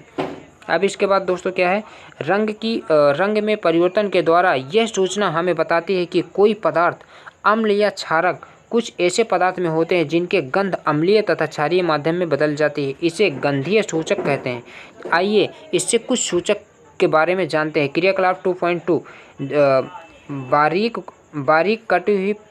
बारीक कटी हुई प्याज एक स्वच्छ कपड़े के टुकड़े को लीजिए और टुकड़े के एक प्लास्टिक के थैले में लीजिए और थैले के कस के बांध लीजिए और पूरा रात फ्रिज में रख दीजिए। कह रहा है एक बारीक काटी हुई प्याज तथा स्वच्छ कपड़े के टुकड़े से प्लास्टिक बांध लीजिए और एक प्लास्टिक के थैले में कस लीजिए और बांध लीजिए और पूरा रात फ्रिज में रख दीजिए। अब इस कपड़े के टुकड़े का उपयोग अम्ल और क्षारक की जांच के लिए किया जा सकता है। इसमें से 2 टुकड़े लीजिए और उनमें से गंध की जांच कीजिए। 2 टुकड़े गंध की जांच कीजिए। इससे स्वाद की सतह में रखकर उनमें एक टुकड़े के तन HCl विलयन की कुछ बूंदे, एक दूसरे के NaOH विलयन की कुछ बूंदे लीजिए। तो अब इसके बाद दोस्तों नेक्स्ट क्या है, आप लोग देख पा रहे हैं, अपने प्रेक्षकों को लीजिए जब थोड़ी तनु वैनिला तथा लौंग का तेल लीजिए। कह रहा है थोड़ी तनु वैनिला लौंग का तेल लीजिए और इसमें गंधों की जांच कीजिए और एक परख नली में तनु HCl विलयन तथा दूसरी तनु में NaOH के विलयन लीजिए और दोनों तनु वैनिला एसेंस के कुछ बूंदे डालकर उसे हिलाइए और उसे गंध की तनु लीजिए और गंध में कोई बदलाव है तो उसे दर्ज कीजिए। कह रहा है इस प्रकार तनु HCl तथा तनु NaOH के साथ लौंग के तेल की गंध में आए परिवर्तन की जांच कर प्रेक्षक को दर्ज कीजिए। फिर इसके बाद दोस्तों क्या है, कह रहा है आपके प्रेक्षक के आधार पर वैनिला प्याज तथा लौंग के तेल में से किसे गंधीय तथा सूचक की तरह उपयोग किया जा सकता है। अम्ल एवं क्षारक रासायनिक गुणधर्मों को समझने के लिए आइए कुछ और क्रियाकलाप करते हैं। यानी अम्ल क्षारक को समझने के लिए दोस्तों कई चीज़ों से हम लोग समझते हैं। एक तो हम लोग एक लिटमस पेपर से समझते हैं और दूसरा यहाँ पे दिया हुआ है, अगर किसी प्याज को हम एक स्वच्छ कपड़े में बांध लेते हैं और दोस्तों उसको फ्रिज में रख देते हैं, इससे भी हम लोग उसके सुगंध से भी पहचाना जा सकता है, जैसे लौंग के तेल से भी सुगंध से पहचाना जा सकता है। ये सारे क्वेश्चन आप लोगों के पूछे जा सकते हैं या पूछे गए भी हैं। फिर इसके बाद कह रहा है अम्ल क्षार धातुओं के साथ कैसे अभिक्रिया करती है, यानी जो अम्ल होती है तो क्षार धातु के साथ कैसे अभिक्रिया करती है। यहाँ से बहुत बार क्वेश्चन दोस्तों पूछे गए हैं। चित्र 2.1 के अनुसार उपकरण व्युत्क्रम लीजिए तथा एक परख नली में लगभग 5 ml तनु सल्फ्यूरिक अम्ल यानी H2SO4 ठीक है लीजिए और इसके दानेदार जिंक के टुकड़े में डालिए। फिर कह रहा है दानेदार जिंक, कह रहा है एक सल्फ्यूरिक अम्ल लीजिए, एक दानेदार जिंक के टुकड़े में डालिए। दानेदार जिंक के टुकड़े की सतह से आप क्या देखते हैं। उत्सर्जित गैस के साबुन विलयन में प्रभावित कीजिए तथा साबुन के विलयन बुलबुले क्यों बनते हैं। साबुन के जो विलयन है उसमें बुलबुले क्यों बनते हैं। जब एक सल्फ्यूरिक अम्ल में दानेदार जिंक को डाल दिया जाता है तो उसमें साबुन के टुकड़े जब मिलाया जाता है तो उसमें बुलबुले क्यों बनते हैं। जलती हुई मोमबत्ती गैस वाले बुलबुले के पास ले जाइए और आप क्या प्रक्षेपित करेंगे। कुछ समय अन्य अम्ल HCl HNO3 CH3COOH ये दोस्तों सारे अम्ल हैं, यह अभिक्रिया दोहराएंगे, प्रत्येक स्थिति में आपके प्रेक्षक के समान भिन्न होगा। यहाँ पे आप लोग अभिक्रिया देख पा रहे हैं। यहाँ पे दोस्तों दानेदार जिंक के टुकड़े हैं, यहाँ पे पड़े हुए हैं। कह रहा है तन सल्फ्यूरिक अम्ल भरा हुआ है, यहाँ पे तन सल्फ्यूरिक अम्ल भरा हुआ है और दानेदार जिंक के वो डाल देते हैं परख नली में, ठीक है। फिर हाइड्रोजन गैस के बुलबुले, अब यहाँ से जो गैस निकलती है तो आप लोग कैसे आप समझ लीजिए कि यहाँ पे जो होता है कि जब किसी उसमें हम प्रबल अम्ल डालते हैं और प्रबल अम्ल डालने के बाद जिंक, यानी जिंक क्या होता है दोस्तों, जिंक धातु है कि अधातु, यानी कह रहा है अधातु। यहाँ पे आपने देखा है जब किसी उपकरण को यानी अधातु के साथ क्रिया कराते हैं, ठीक है। यहाँ पे मैंने बताया आपको, हाँ यहाँ पे ये है कि जब अम्ल क्षारक धातु के साथ, तो धातु के साथ बात चल रही है तो जिंक धातु है हमारा। तो यहाँ पे दोस्तों आप लोग देख रहे हैं सल्फ्यूरिक अम्ल को जब धातु के साथ क्रिया कराते हैं तो हमेशा गैस क्या देती है, हाइड्रोजन गैस देती है। यानी अगर हम किसी अम्ल को धातु के साथ क्रिया कराएंगे यानी HCl प्लस Na से भी क्रिया कराएंगे तो NaCl क्या हो जाएगा, NaCl प्लस H। यानी अगर किसी भी धातु और अम्ल से क्रिया कराएंगे तो क्या देगा, वो हाइड्रोजन गैस देने वाला है। आप लोग यहाँ पे देख पा रहे हैं कई बार 4-5 बार ये क्वेश्चन पूछा गया है। फट फट के साथ हाइड्रोजन गैस का दहन होगा। यहाँ पे मोमबत्ती अगर दिखाई जाएगी तो यहाँ पे फट यानी आप लोग जानते हैं जो हाइड्रोजन गैस होती है ऑक्सीजन से क्रिया करके क्या करती है दोस्तों, मतलब बहुत विस्फोट करके जलती है। हाइड्रोजन भरे साबुन के बुलबुले हैं यहाँ पे, ठीक है, हाइड्रोजन से भरे साबुन के बुलबुले हैं। तो आप लोग इसको कर सकते हैं, खुद भी चेक कर सकते हैं। एक वो ले लेना है आपको, क्या ले लेना है दोस्तों, सल्फ्यूरिक अम्ल ले लेना है, ठीक है। उसमें दानेदार जिंक डाल देना है। फिर इसके बाद जिंक जब डाल देंगे सल्फ्यूरिक अम्ल में तो वहाँ से एक परख नली डालेंगे, एक प्रवाह नली, उसमें उस प्रवाह नली को एक साबुन के मतलब बुलबुले में बोर देना है और फिर जो उससे गैस निकलेगी उसमें मोमबत्ती छुआना है तो फट फट की आवाज़ आएगी तो आपको समझ लेना है कि हाइड्रोजन गैस निकल रही। यानी सल्फ्यूरिक अम्ल यानी किसी भी अम्ल को जब हम धातु से क्रिया कराते हैं तो हाइड्रोजन गैस देती है। अब इसके बाद नेक्स्ट क्या है, ध्यान दीजिए कि ऊपर दी गई अभिक्रिया में धातु अम्लों हाइड्रोजन का विस्थापन होता है। कह रहा है धातु अम्लों के हाइड्रोजन का विस्थापन होता है, तो विस्थापन कर लेता है। फिर कह रहा है हाइड्रोजन गैस के निकलने से यह पता चलता है कि अम्ल में अपशिष्ट के साथ मिलकर धातु एक यौगिक बनाता है और लवण, ठीक है। तो धातु से अभिक्रिया इस प्रकार, आप लोग जानते हैं कि जो हम लोग का अम्ल होता है तो H+ आयन देता है और क्षार होता है OH आयन देता है। तो इसलिए जब धातु को अम्ल को धातु से अभिक्रिया कराते हैं तो क्या बनता है दोस्तों, हम लोगों का H+ यानी हाइड्रोजन गैस देता है। और जब यहाँ पे दोस्तों कह रहा है लवण और जल, जब दोस्तों अम्ल अपशिष्ट के साथ यानी धातु यौगिक बनाता है तो लवण कहते हैं और अम्ल के साथ अभिक्रिया करके व्यस्त हो जाता है। फिर इसके बाद कह रहा है जब धातु और अम्ल और धातु से क्रिया कराते हैं तो लवण और क्या बन जाता है, हाइड्रोजन गैस। कह रहा है अम्ल को जब धातु से क्रिया कराते हैं तो क्या बनता है, लवण और हाइड्रोजन गैस बनता है। निम्न अभिक्रिया के अनुसार आप समीकरण ध्यान दीजिए। एक परख नली में जिंक कुछ दानेदार टुकड़े लीजिए और 2 ml में सोडियम क्लोराइड यानी NaCl, ये भी अम्ल है और ये जिंक दोस्तों आपका धातु है, से क्रिया कराएंगे तो इसमें भी हाइड्रोजन गैस, लवण और हाइड्रोजन गैस देगा। तो इसमें कह रहा है 2NaOH तो Na2ZNO प्लस H2O गैस देगा। फिर इसके बाद आप लोग देख पा रहे हैं, आप देखते हैं कि अभिक्रिया को पुनः हाइड्रोजन बनाता है, किंतु ऐसी अभिक्रिया सभी धातु के साथ संभव नहीं। दोस्तों कई बार क्वेश्चन पूछा गया, आप लोग इन सारी चीज़ों को रट लीजिए। मैं आपसे कह रहा हूं कि गारंटी के साथ कहता हूं दोस्तों, सारी चीज़ अगर आप लोग पढ़ लेते हैं तो आपके 25 में 25 क्वेश्चन बनने वाले हैं। यहाँ से कह रहा है धातु में कार्बोनेट और धातु में हाइड्रोक्लोरिक अम्ल के साथ कैसे अभिक्रिया होती है, यानी जो कह रहा है धातु में कार्बोनेट और धातु में हाइड्रोकार्बोनेट अम्ल के साथ क्रिया कैसे होती है। तो दोस्तों यहाँ पे परख नली लेना है आपको A और B, ठीक है, परख नहीं लेना है। इसमें A में लगभग 0.5 ग्राम सोडियम कार्बोनेट यानी Na2CO3 लीजिए और परख नली B में 0.5 ग्राम सोडियम हाइड्रोक्लोरिक अम्ल यानी NaCO3 लीजिए। दोनों परख नली में लगभग 2 ml तन HCl मिला लीजिए और फिर इसके बाद मिलाने के बाद आपको करना क्या है कि अनुसार प्रत्येक स्थिति में उत्पादित गैस तथा चूने के पानी में कैल्शियम हाइड्रोक्साइड के साथ प्रवाहित कीजिए और निरीक्षण कीजिए कि दोस्तों क्या निकल रहा है। तो यहाँ पे भी दोस्तों हाइड्रोजन गैस निकलने वाली है, आप लोग देख पा रहे हैं, ठीक है।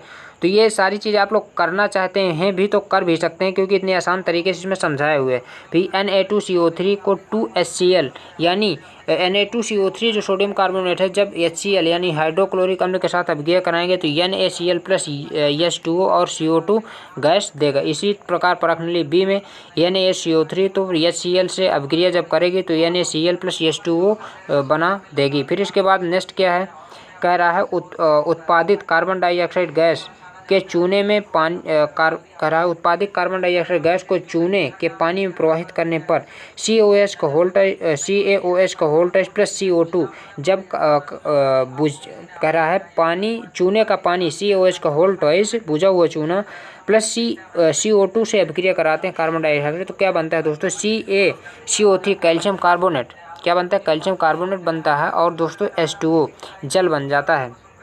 याद करने ला है कि जब दोस्तों चूने के पानी को कार्बन डाइऑक्साइड क्रिया कराते हैं तो दोस्तों क्या बनता है श्वेत अवक्षेप बनता है, यानी कैल्शियम कार्बोनेट CaCO3 और प्लस H2 यानी संगमरमर भी कह सकते हैं इसको।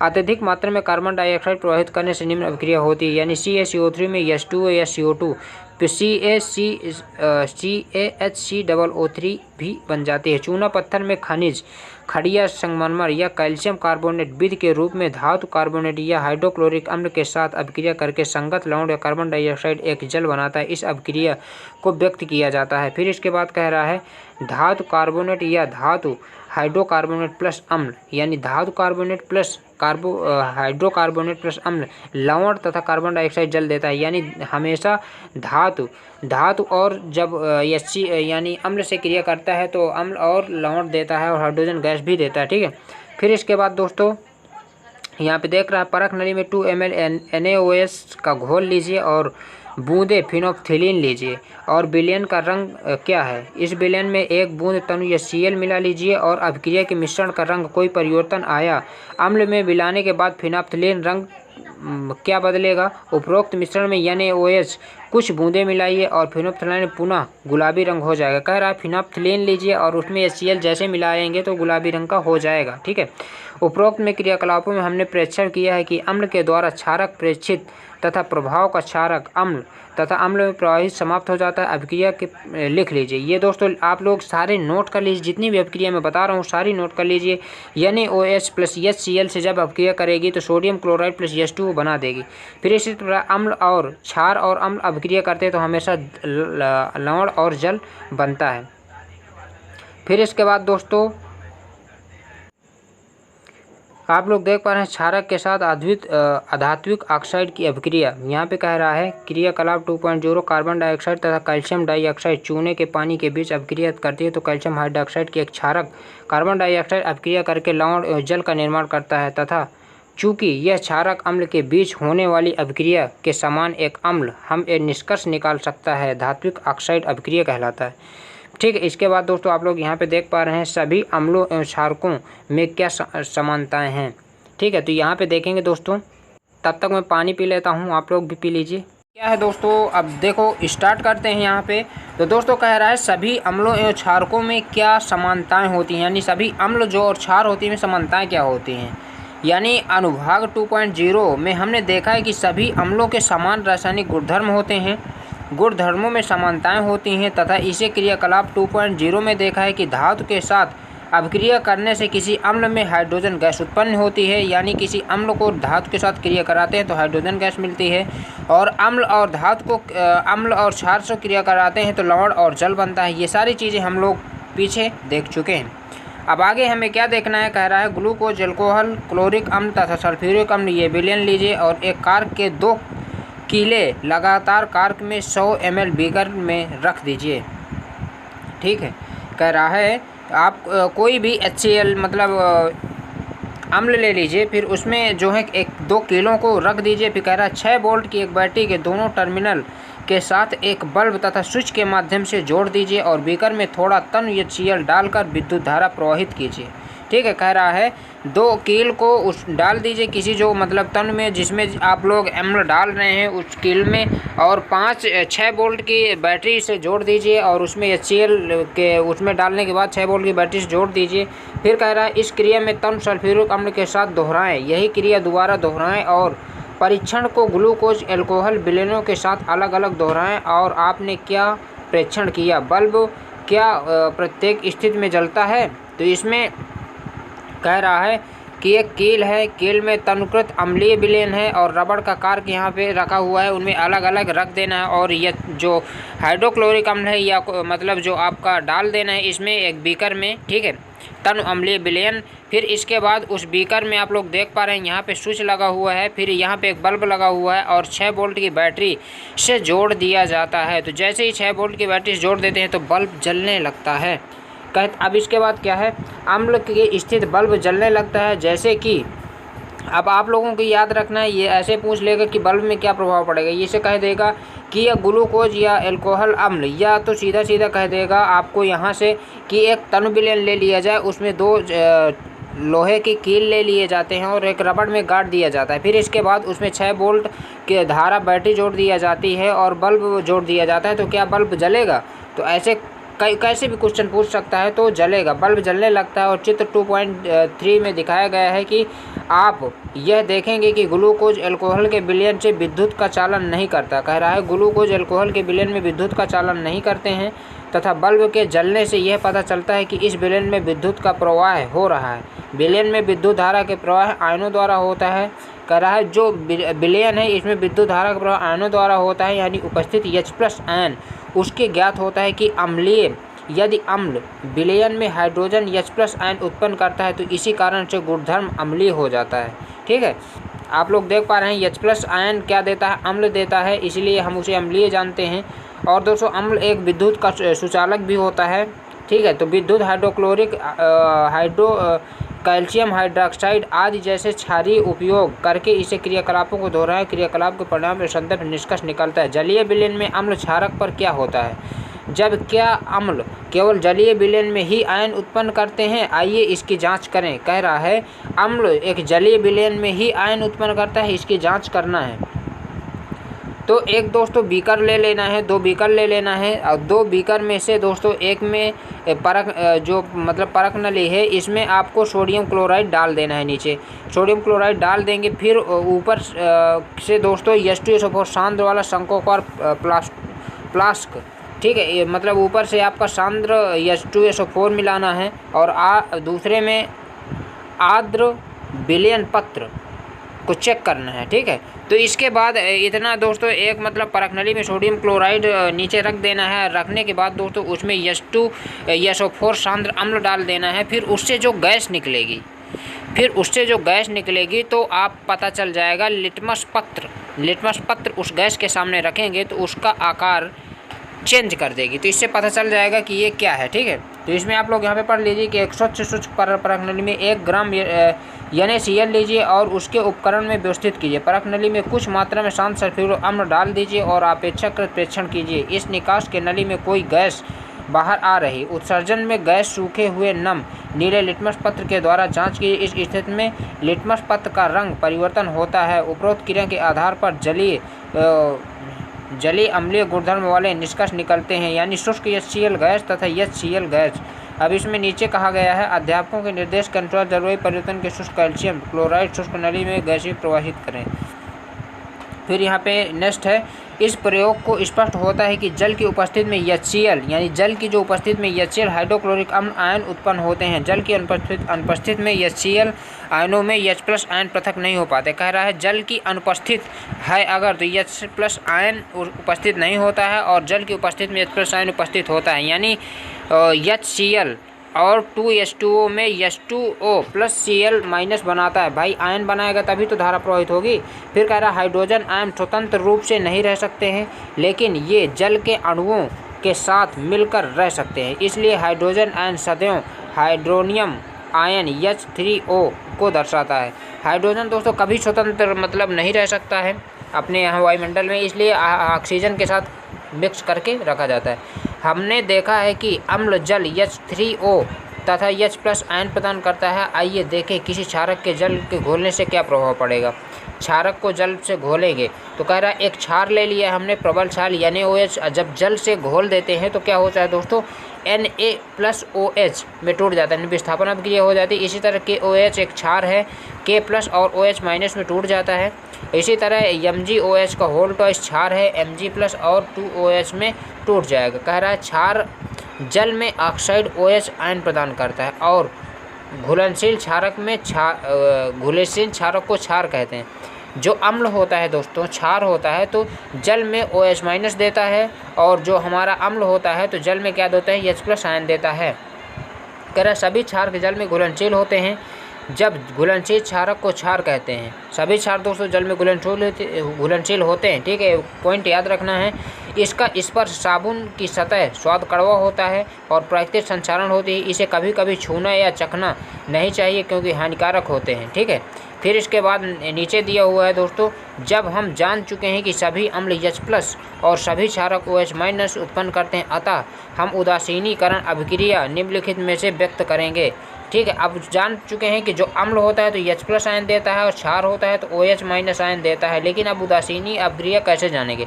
अम्ल प्लस क्षार जब प्रबल अम्ल प्रबल क्षार में रहते हैं तो लवण और जल, तो लवण होता है दोस्तों क्षारीय और जल एक उदासीन बनाता है। तो आइए देखें अम्ल और क्षारक में जल मिलाने से क्या प्रभाव पड़ेगा। एक बीकर ले लेंगे और 10 ml जल ले लेंगे, इसमें कुछ बूंदे शांत सल्फ्यूरिक अम्ल H2SO4 डालकर बीकर को धीरे धीरे घुमाएंगे और बीकर के आधार को स्पर्श कीजिए। ताप में कोई परिवर्तन आया है, प्राकृतिक में ऊष्माक्षेपी और ऊष्माशोषी है, ठीक है। तो यहाँ पे आप लोग देखो सांद्र अम्ल तथा क्षारक वाले बर्तनों में लगे चेतावनी चिन्ह, ठीक है, यानी उसके अंदर कह रहे हैं हाथ ना डालें क्योंकि वो हीट होता है। फिर इसके बाद है जल में अम्ल तथा क्षारक घुलने की प्रक्रिया को अत्यंत ऊष्माक्षेपी यानी ऊष्मा देते हैं। जल के साथ नाइट्रिक अम्ल तथा सल्फ्यूरिक अम्ल से मिलाने से अत्यंत सावधानी रखनी चाहिए। अम्ल सदैव धीरे धीरे जल में लगातार हिलाते हुए जल में मिलाना चाहिए। सांद्र अम्ल तथा जल में मिलाने से उत्पन्न हुई ऊष्मा के कारण मिश्रण तथा आस्फोलिक से होकर बाहर आ जाती है, अतः आप जल सकते हैं, ठीक है। आप लोग समझ रहे हैं कि HCl जो होता है इससे दूर रहना चाहिए क्योंकि जला देता है। हाथ में अत्यधिक स्थानीय ताप के कारण प्रयोग किया जाता है और कांच के पात्र भी टूट सकता है क्योंकि जब हीट होता है तो पात्र भी टूट जाता है। फिर शांत सल्फ्यूरिक अम्ल में कैन, डिब्बा तथा सोडियम हाइड्रोक्साइड के बोतल चेतावनी चिन्ह से ध्यान दीजिए। आप लोग ने चेतावनी चिन्ह ऊपर देख लिए है। फिर कह रहा है जल के अम्ल में क्षारक मिलाने से आयन H2O+OH प्रति इकाई आयतन में कमी हो जाती है। इस प्रक्रिया को तनुकरण कहते हैं। अम्ल और क्षारक तनुकरण होता है। फिर इसके बाद दोस्तों आप देखेंगे यहाँ पे अम्ल और क्षारक के विलयन में कितने प्रबल होते हैं। अम्ल और क्षारक के विलयन कितने प्रबल होते हैं, तो हम जानते हैं कि अम्ल और क्षारक सूचक का उपयोग करके अम्ल और क्षारक में अंतर प्रदर्शित करता है, ठीक है। सूचक का प्रयोग यानी नीले लिटमस का प्रयोग करके, ठीक है। फिर कह रहा है पिछले अध्याय में H+ आयन OH- आयन के विलयनों को सांद्र कम होता है तनु के बारे में पढ़ा था। क्या हम किसी विलयन के उपस्थित आयनों की संख्या जान सकते हैं। क्या हम ज्ञात कर सकते हैं कि विलयन के अम्ल और क्षारक कितना प्रबल है। हमें दोस्तों अगर अम्ल और क्षारक में ज्ञात करना है कौन कितना प्रबल है तो इसके बारे में दोस्तों हम जानेंगे, ठीक है। तो दोस्तों अब आप इसमें आप लोग देख पा रहे हैं,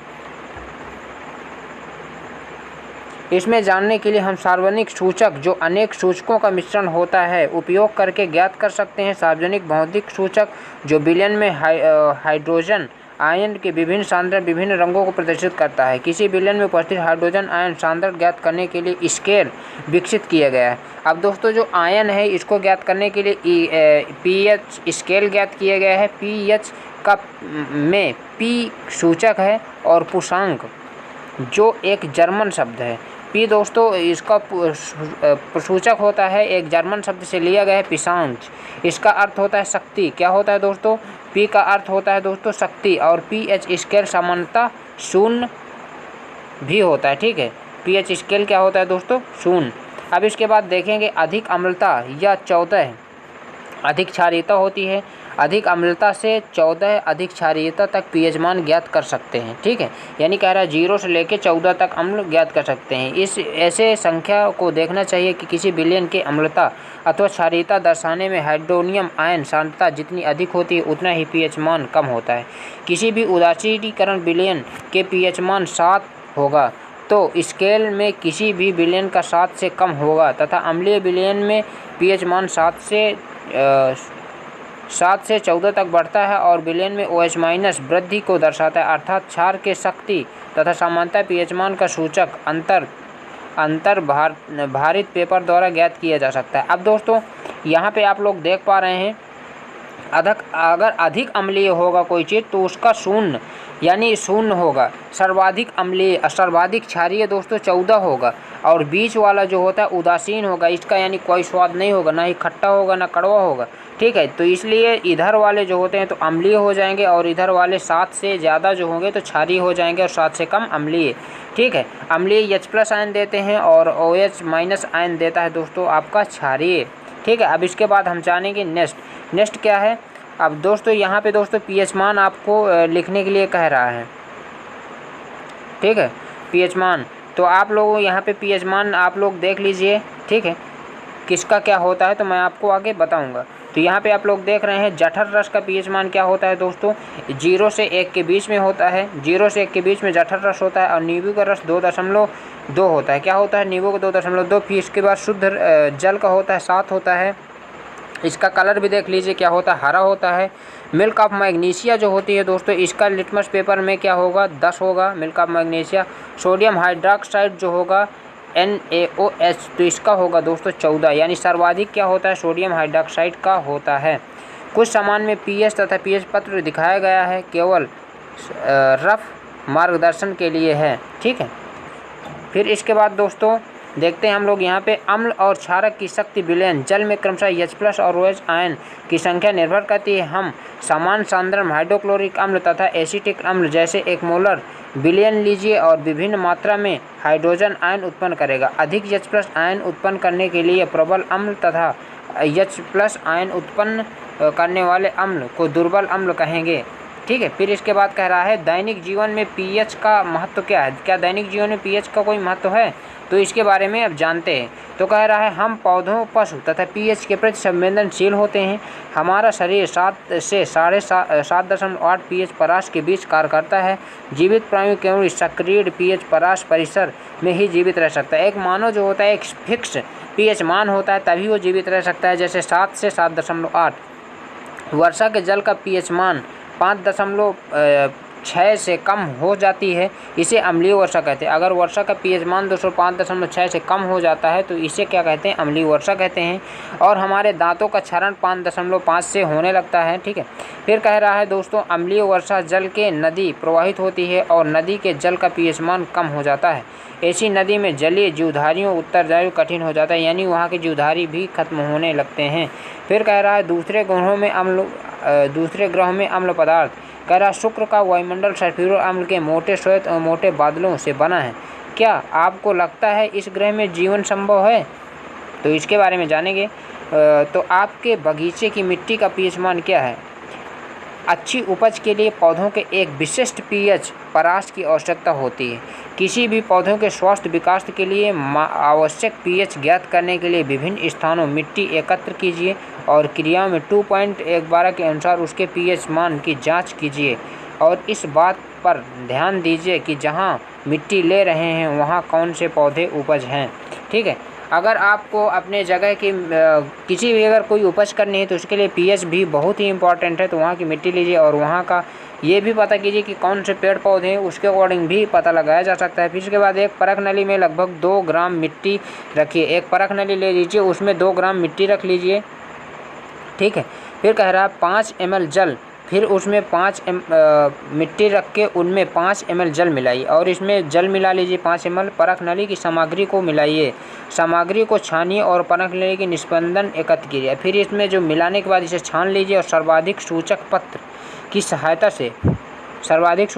की सहायता से pH की जांच कीजिए। अब यहाँ पे दोस्तों लिटमस पेपर चाहिए और उसके अकॉर्डिंग आप लोग इसका परीक्षण कर सकते हैं और क्षेत्र में पौधों को उपयुक्त विकास के लिए मिट्टी का pH मान संबंध आपके निष्कर्ष होते। इससे आपको पता चल गया कि कौन से पेड़ कहाँ पे लगाने चाहिए, उपजेगा कि नहीं उपजेगा। ये सारी चीज़ें pH से ही दोस्तों डिपेंड करती हैं। तो अब इसके बाद हम देखेंगे हमारे पाचन तंत्र का pH मान। यदि अत्यंत रोचक है कि हमारा उदर हाइड्रोक्लोरिक अम्ल उत्पन्न करता है और उदर की हानि पहुँचाए बिना भोजन के पाचन में सहायक होता है। यदि अपच की स्थिति में उदर अत्यधिक मात्रा में अम्ल उत्पन्न करता है जिसके कारण उदर दर्द और जलन के अनुभव होता है। इस दर्द को मुक्त होने के लिए एंटासिड जैसे क्षारकों का उपयोग किया जाता है। इस अध्याय के आरंभ में ऐसा का उपचार आपके आवश्यक सुझाव होगा। ये एंटासिड अम्ल तथा अधिवक्र मात्रा उदासीन करता है और इसके लिए magnesium hydroxide, milk of magnesia जैसे दुर्बल क्षारक में उपयोग किया जाता है। दोस्तों पहले ही शिफ्ट में 17 तारीख को मिल्क ऑफ मैग्नीशिया पूछा गया था, ठीक है। इसके बाद दोस्तों ये पीएच परिवर्तन के कारण दंत क्षय, ये मैं पहले ही बता चुका हूँ कि पीएच 5.5 से कम होने के कारण दांतों का क्षरण स्टार्ट हो जाता है। दांतों का इनेमल यानी सबसे कठोर पार्ट होता है दांतों के ऊपर, कैल्शियम फास्फेट के दांत बने होते हैं जो शरीर का सबसे कठोर पदार्थ है। यह जल में नहीं घुलता है लेकिन मुंह की पीएच 5.5 से कम होने पर संचारित हो जाता है। मुख में उपस्थित बैक्टीरिया भोजन के पश्चात मुख में अवशिष्ट शर्करा एवं खाद्य पदार्थों का निम्नीकरण करके अम्ल उत्पन्न करते हैं और भोजन के बाद मुख को साफ करने के लिए बचाव किया जा सकता है। मुख की सफाई के लिए संक्षारण दंत मंजन का उपयोग किया जाता है और अम्ल की अधिकता को उदासीनी किया जाता है जिसके परिणामस्वरूप दंत क्षय को रोका जाता है।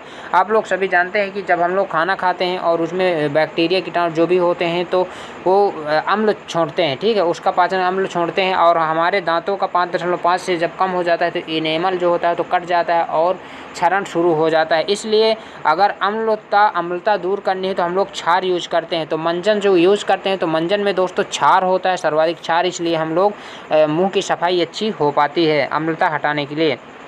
फिर कह रहा है पशुओं एवं पौधों को उत्पन्न रसायनों का आत्मरक्षा। कभी कभी आपने मधुमक्खी के डंक मारा तथा मधुमक्खी का डंक एक अम्ल छोड़ता है।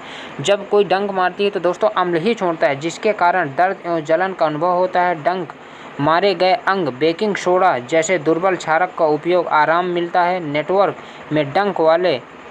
नेटल में डंक वाले बाल तथा मैथेनोइक अम्ल छोड़ जाते हैं जिसके कारण जलन या दर्द होता है। आप लोग जानते हैं अगर कहाँ पे किसी ने डंक मार दिया है, बिच्छी हो या मतलब ये आपके मधुमक्खी हो, तो वहाँ पे दोस्तों आप लोग सोडा लगा सकते हैं यानी या साबुन लगा सकते हैं यानी क्षार वाली चीज़ें यूज कर सकते हैं, इससे काफ़ी दर्द कम हो जाता है। अब इसके बाद दोस्तों यहाँ प्रकृति में उदासीकरण के विकल्प। नेटल एक सादीय पादप है जो जंगलों में उपजा है। ये पत्तों में डंक नुमा बाल होते हैं, अगर गलती से छू जाएं तो डंक जैसा दर्द होता है। दोस्तों यहाँ पे ये प्रकृति में उदासीनीकरण विकल्प देती है। ये दोस्तों डंक नुमा बाल होते हैं। ये एक पौधा दोस्तों पाया जाता है, शाकीय पौधा है, शाकीय पादप है जो जंगलों में उपजता है, ठीक है, नेटल। ये दोस्तों आप लोग देख लीजिए, ये जो नेटल का पौधा है इसको अगर हम लोग छू लेते हैं तो डंक की तरह मार देता है। तो इन बालों के मैथोनाइक अम्ल का स्राव होने के कारण यह दर्द होता है। पारंपरिक तौर पर इसका इलाज डंक वाले स्थान पर डांक पौधे की पत्ती रगड़ कर किया जाता है। ये पौधों को अधिकतर नेटल के पास ही पैदा होते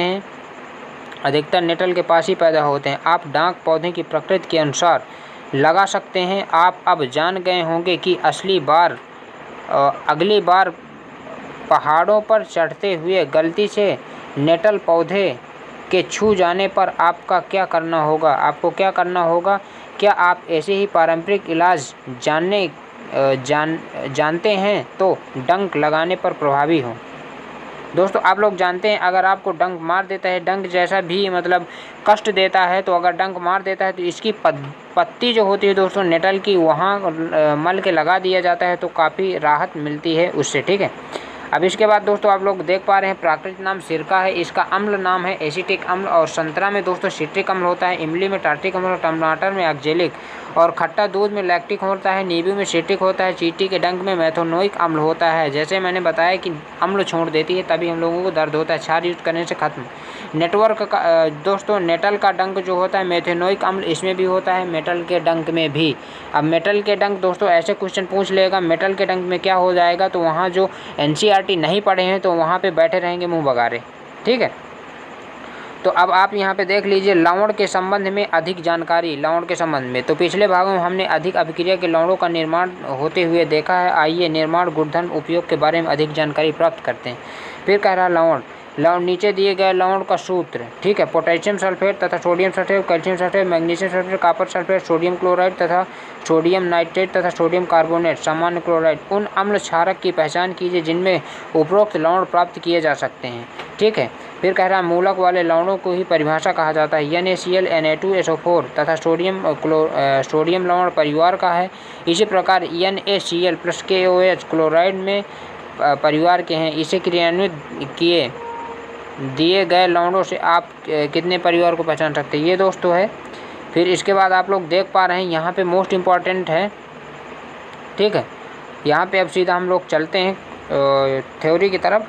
तो कह रहा है प्रबल अम्ल एवं प्रबल क्षारक के लवण pH मान 7 होता है। जो प्रबल अम्ल होता है और प्रबल क्षारक होता है pH मान 7 उदासीनीकरण होता है, यानी 7 दोस्तों जो क्या होता है उदासीनीकरण। जबकि प्रबल अम्ल और दुर्बल क्षारक का pH मान 7 से कम, प्रबल अम्ल जो होता है 7 से कम होता है, प्रबल क्षारक जो होता है 7 से अधिक, ठीक है, अम्लीय होते हैं। तथा फिर कह रहा है साधारण नमक से रसायन, साधारण नमक से रसायन कैसे दोस्तों, आप जानते हैं कि हाइड्रोक्लोरिक अम्ल तथा सोडियम हाइड्रॉक्साइड के विलयन की अभिक्रिया से उत्पन्न लवण को सोडियम क्लोराइड कहते हैं, ठीक है। यानी सोडियम क्लोराइड हमारा कैसे बनता है, HCl, ठीक है, यानी हाइड्रोक्लोरिक अम्ल प्लस सोडियम हाइड्रॉक्साइड NaOH से बनता है दोस्तों। तो क्या हो जाएगा, NaCl बनाया जाएगा और H2O क्या दोस्तों, H2O बन जाएगा, यानी पानी बन जाएगा, ठीक है।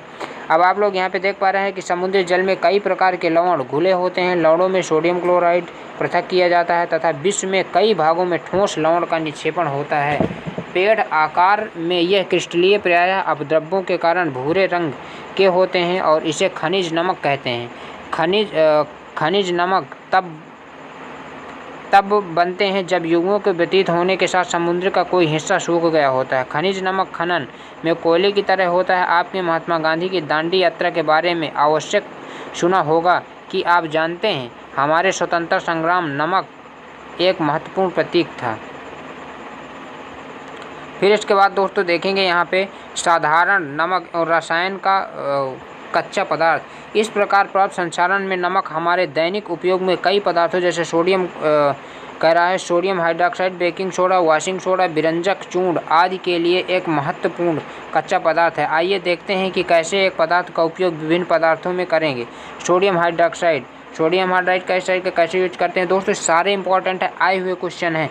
सोडियम हाइड्रॉक्साइड के जलीय विलयन लवण जल तथा विद्युत प्रवाहित करने पर यह वियोजित होकर सोडियम हाइड्रॉक्साइड उत्पन्न करता है। यानी कह रहा है सोडियम क्लोराइड में जब हम लोग विद्युत प्रवाहित करते हैं तो दोस्तों किस में वियोजित हो जाता है, सोडियम हाइड्रॉक्साइड में वियोजित हो जाता है और इस प्रक्रिया को क्लोर क्षार प्रक्रिया कहते हैं। इस निर्यात उत्पादन क्लोरियत सोडियम हाइड्रॉक्साइड मतलब कहलाता है। फिर इसके बाद दोस्तों है 2NaCl + H2O + 2NaOH + Cl2 + H2 बना देता है। फिर इसमें कह रहा है क्लोरीन में एनोड मुक्त होती है और हाइड्रोक्लोरिक गैस कैथोड पर सोडियम हाइड्रॉक्साइड विलयन का निर्माण होता है। इस प्रक्रिया में उत्पन्न हुए तीनों उत्पाद होते हैं तथा इस उत्पाद का दर्शाया गया है, ठीक है। इसमें आप लोग यहाँ पे देख पा रहे हैं, यहाँ पे 3 दोस्तों हैं, ये कैथोड है, ये एनोड है, यानी एनोड यानी प्लस वाला है और ये माइनस वाला है।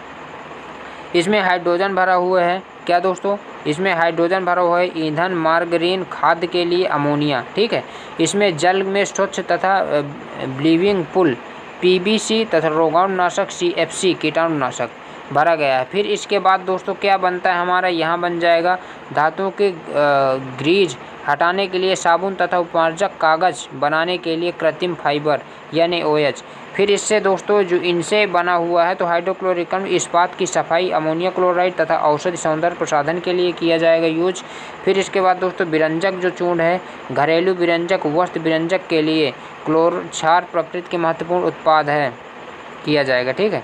फिर इसके बाद आप लोग देख पा रहे हैं यहाँ पे विरंजक चूर्ण के यूज।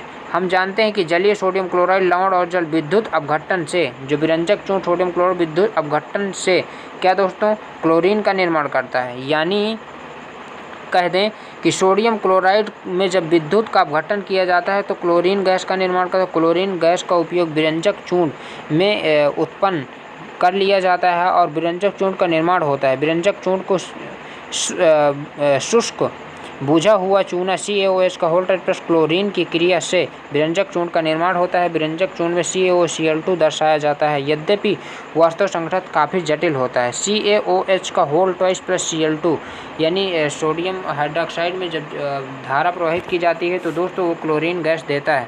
फिर इसके बाद दोस्तों क्या है, नेक्स्ट है विरंजक चूर्ण का उपयोग वस्त्र के उद्योग तथा सूती लिनेन विरंजक के लिए, कागज़ की फैक्ट्री में, लकड़ी एवं लॉन्ड्री साफ कपड़ों को विरंजक में किया जाता है। कई रासायनिक उद्योगों में एक उपचयन के रूप में किया जाता है।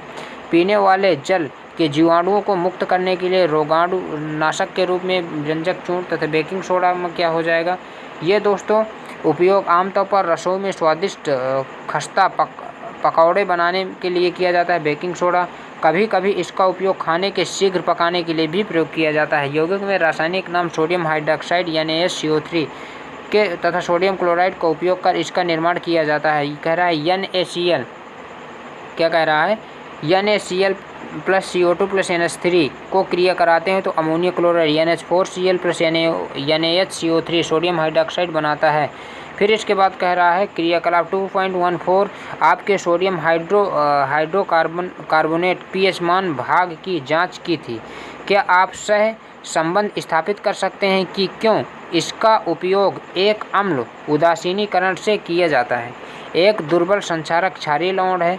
खाना पकाते समय इसे गर्म करने से निम्न अभिक्रियाएं हैं। तो 2NaHCO3 को गर्म करते हैं, जब ऊष्मा देते हैं तो Na2CO3 प्लस क्या बन जाता है, पानी और कार्बन डाइऑक्साइड गैस बन जाती है। ठीक है, फिर इसके बाद दोस्तों क्या है, आप लोग यहाँ पे देख पा रहे हैं, कह रहा है सोडियम हाइड्रोजन कार्बोनेट NaCO3 का उपयोग बेकिंग सोडा पाउडर बनाने में, बेकिंग सोडा तथा सोडियम हाइड्रोक्साइड तथा अम्ल जैसे मंद खाद्य अम्ल मिश्रण तथा बेकिंग पाउडर गर्म किया जाता है, इसके द्वारा बनाया जाता है।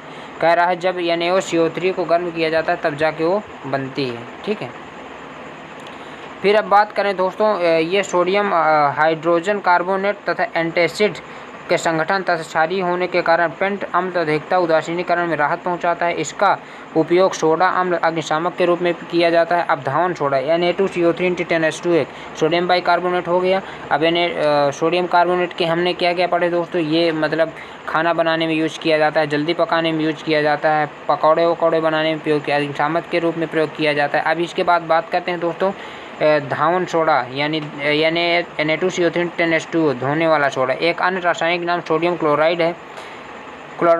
इसके अन्य रासायनिक सोडियम क्लोराइड से प्राप्त किया जाता है। आप ऊपर देख चुके हैं कि बेकिंग सोडा NaCO3 गर्म करने से क्या दोस्तों सोडियम कार्बोनेट प्राप्त होता है और सोडियम कार्बोनेट पुनः क्रिस्टलीकरण के सोडा प्राप्त कर देता है। इसे क्षारीय लवण कहते हैं और दोस्तों क्या देता है, Cl2। फिर इसमें अब यहाँ पे क्या हो जाएगा, Na2CO3 प्लस 10 अणु पानी के हैं तो Na2CO3 × 10H2 बना देगा सोडियम कार्बोनेट। ठीक है, यानी सोडियम कार्बोनेट को 10 अणु से मिला देंगे तो क्या सोडियम कार्बोनेट बना देगा। तो 10H2O को क्या दर्शाता है, क्या आप Na2CO3 आद बनाना है? क्या आप जवाब अगले भाग में पढ़ेंगे।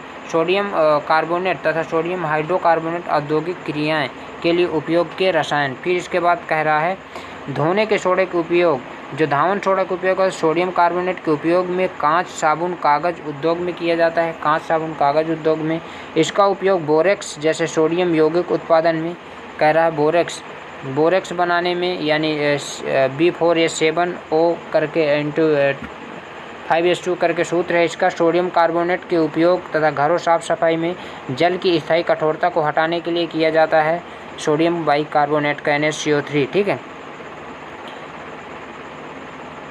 सोडियम कार्बोनेट का दोस्तों किस में यूज किया जाता है, सोडियम कार्बोनेट कांच साबुन उद्योग में, और दोस्तों इसका घर की सफाई में, यौगिक उत्पादन में, बोरेक्स बनाने में तथा जल की कठोरता दूर करने में इसका उपयोग किया जाता है। ठीक है, अब इसके बाद दोस्तों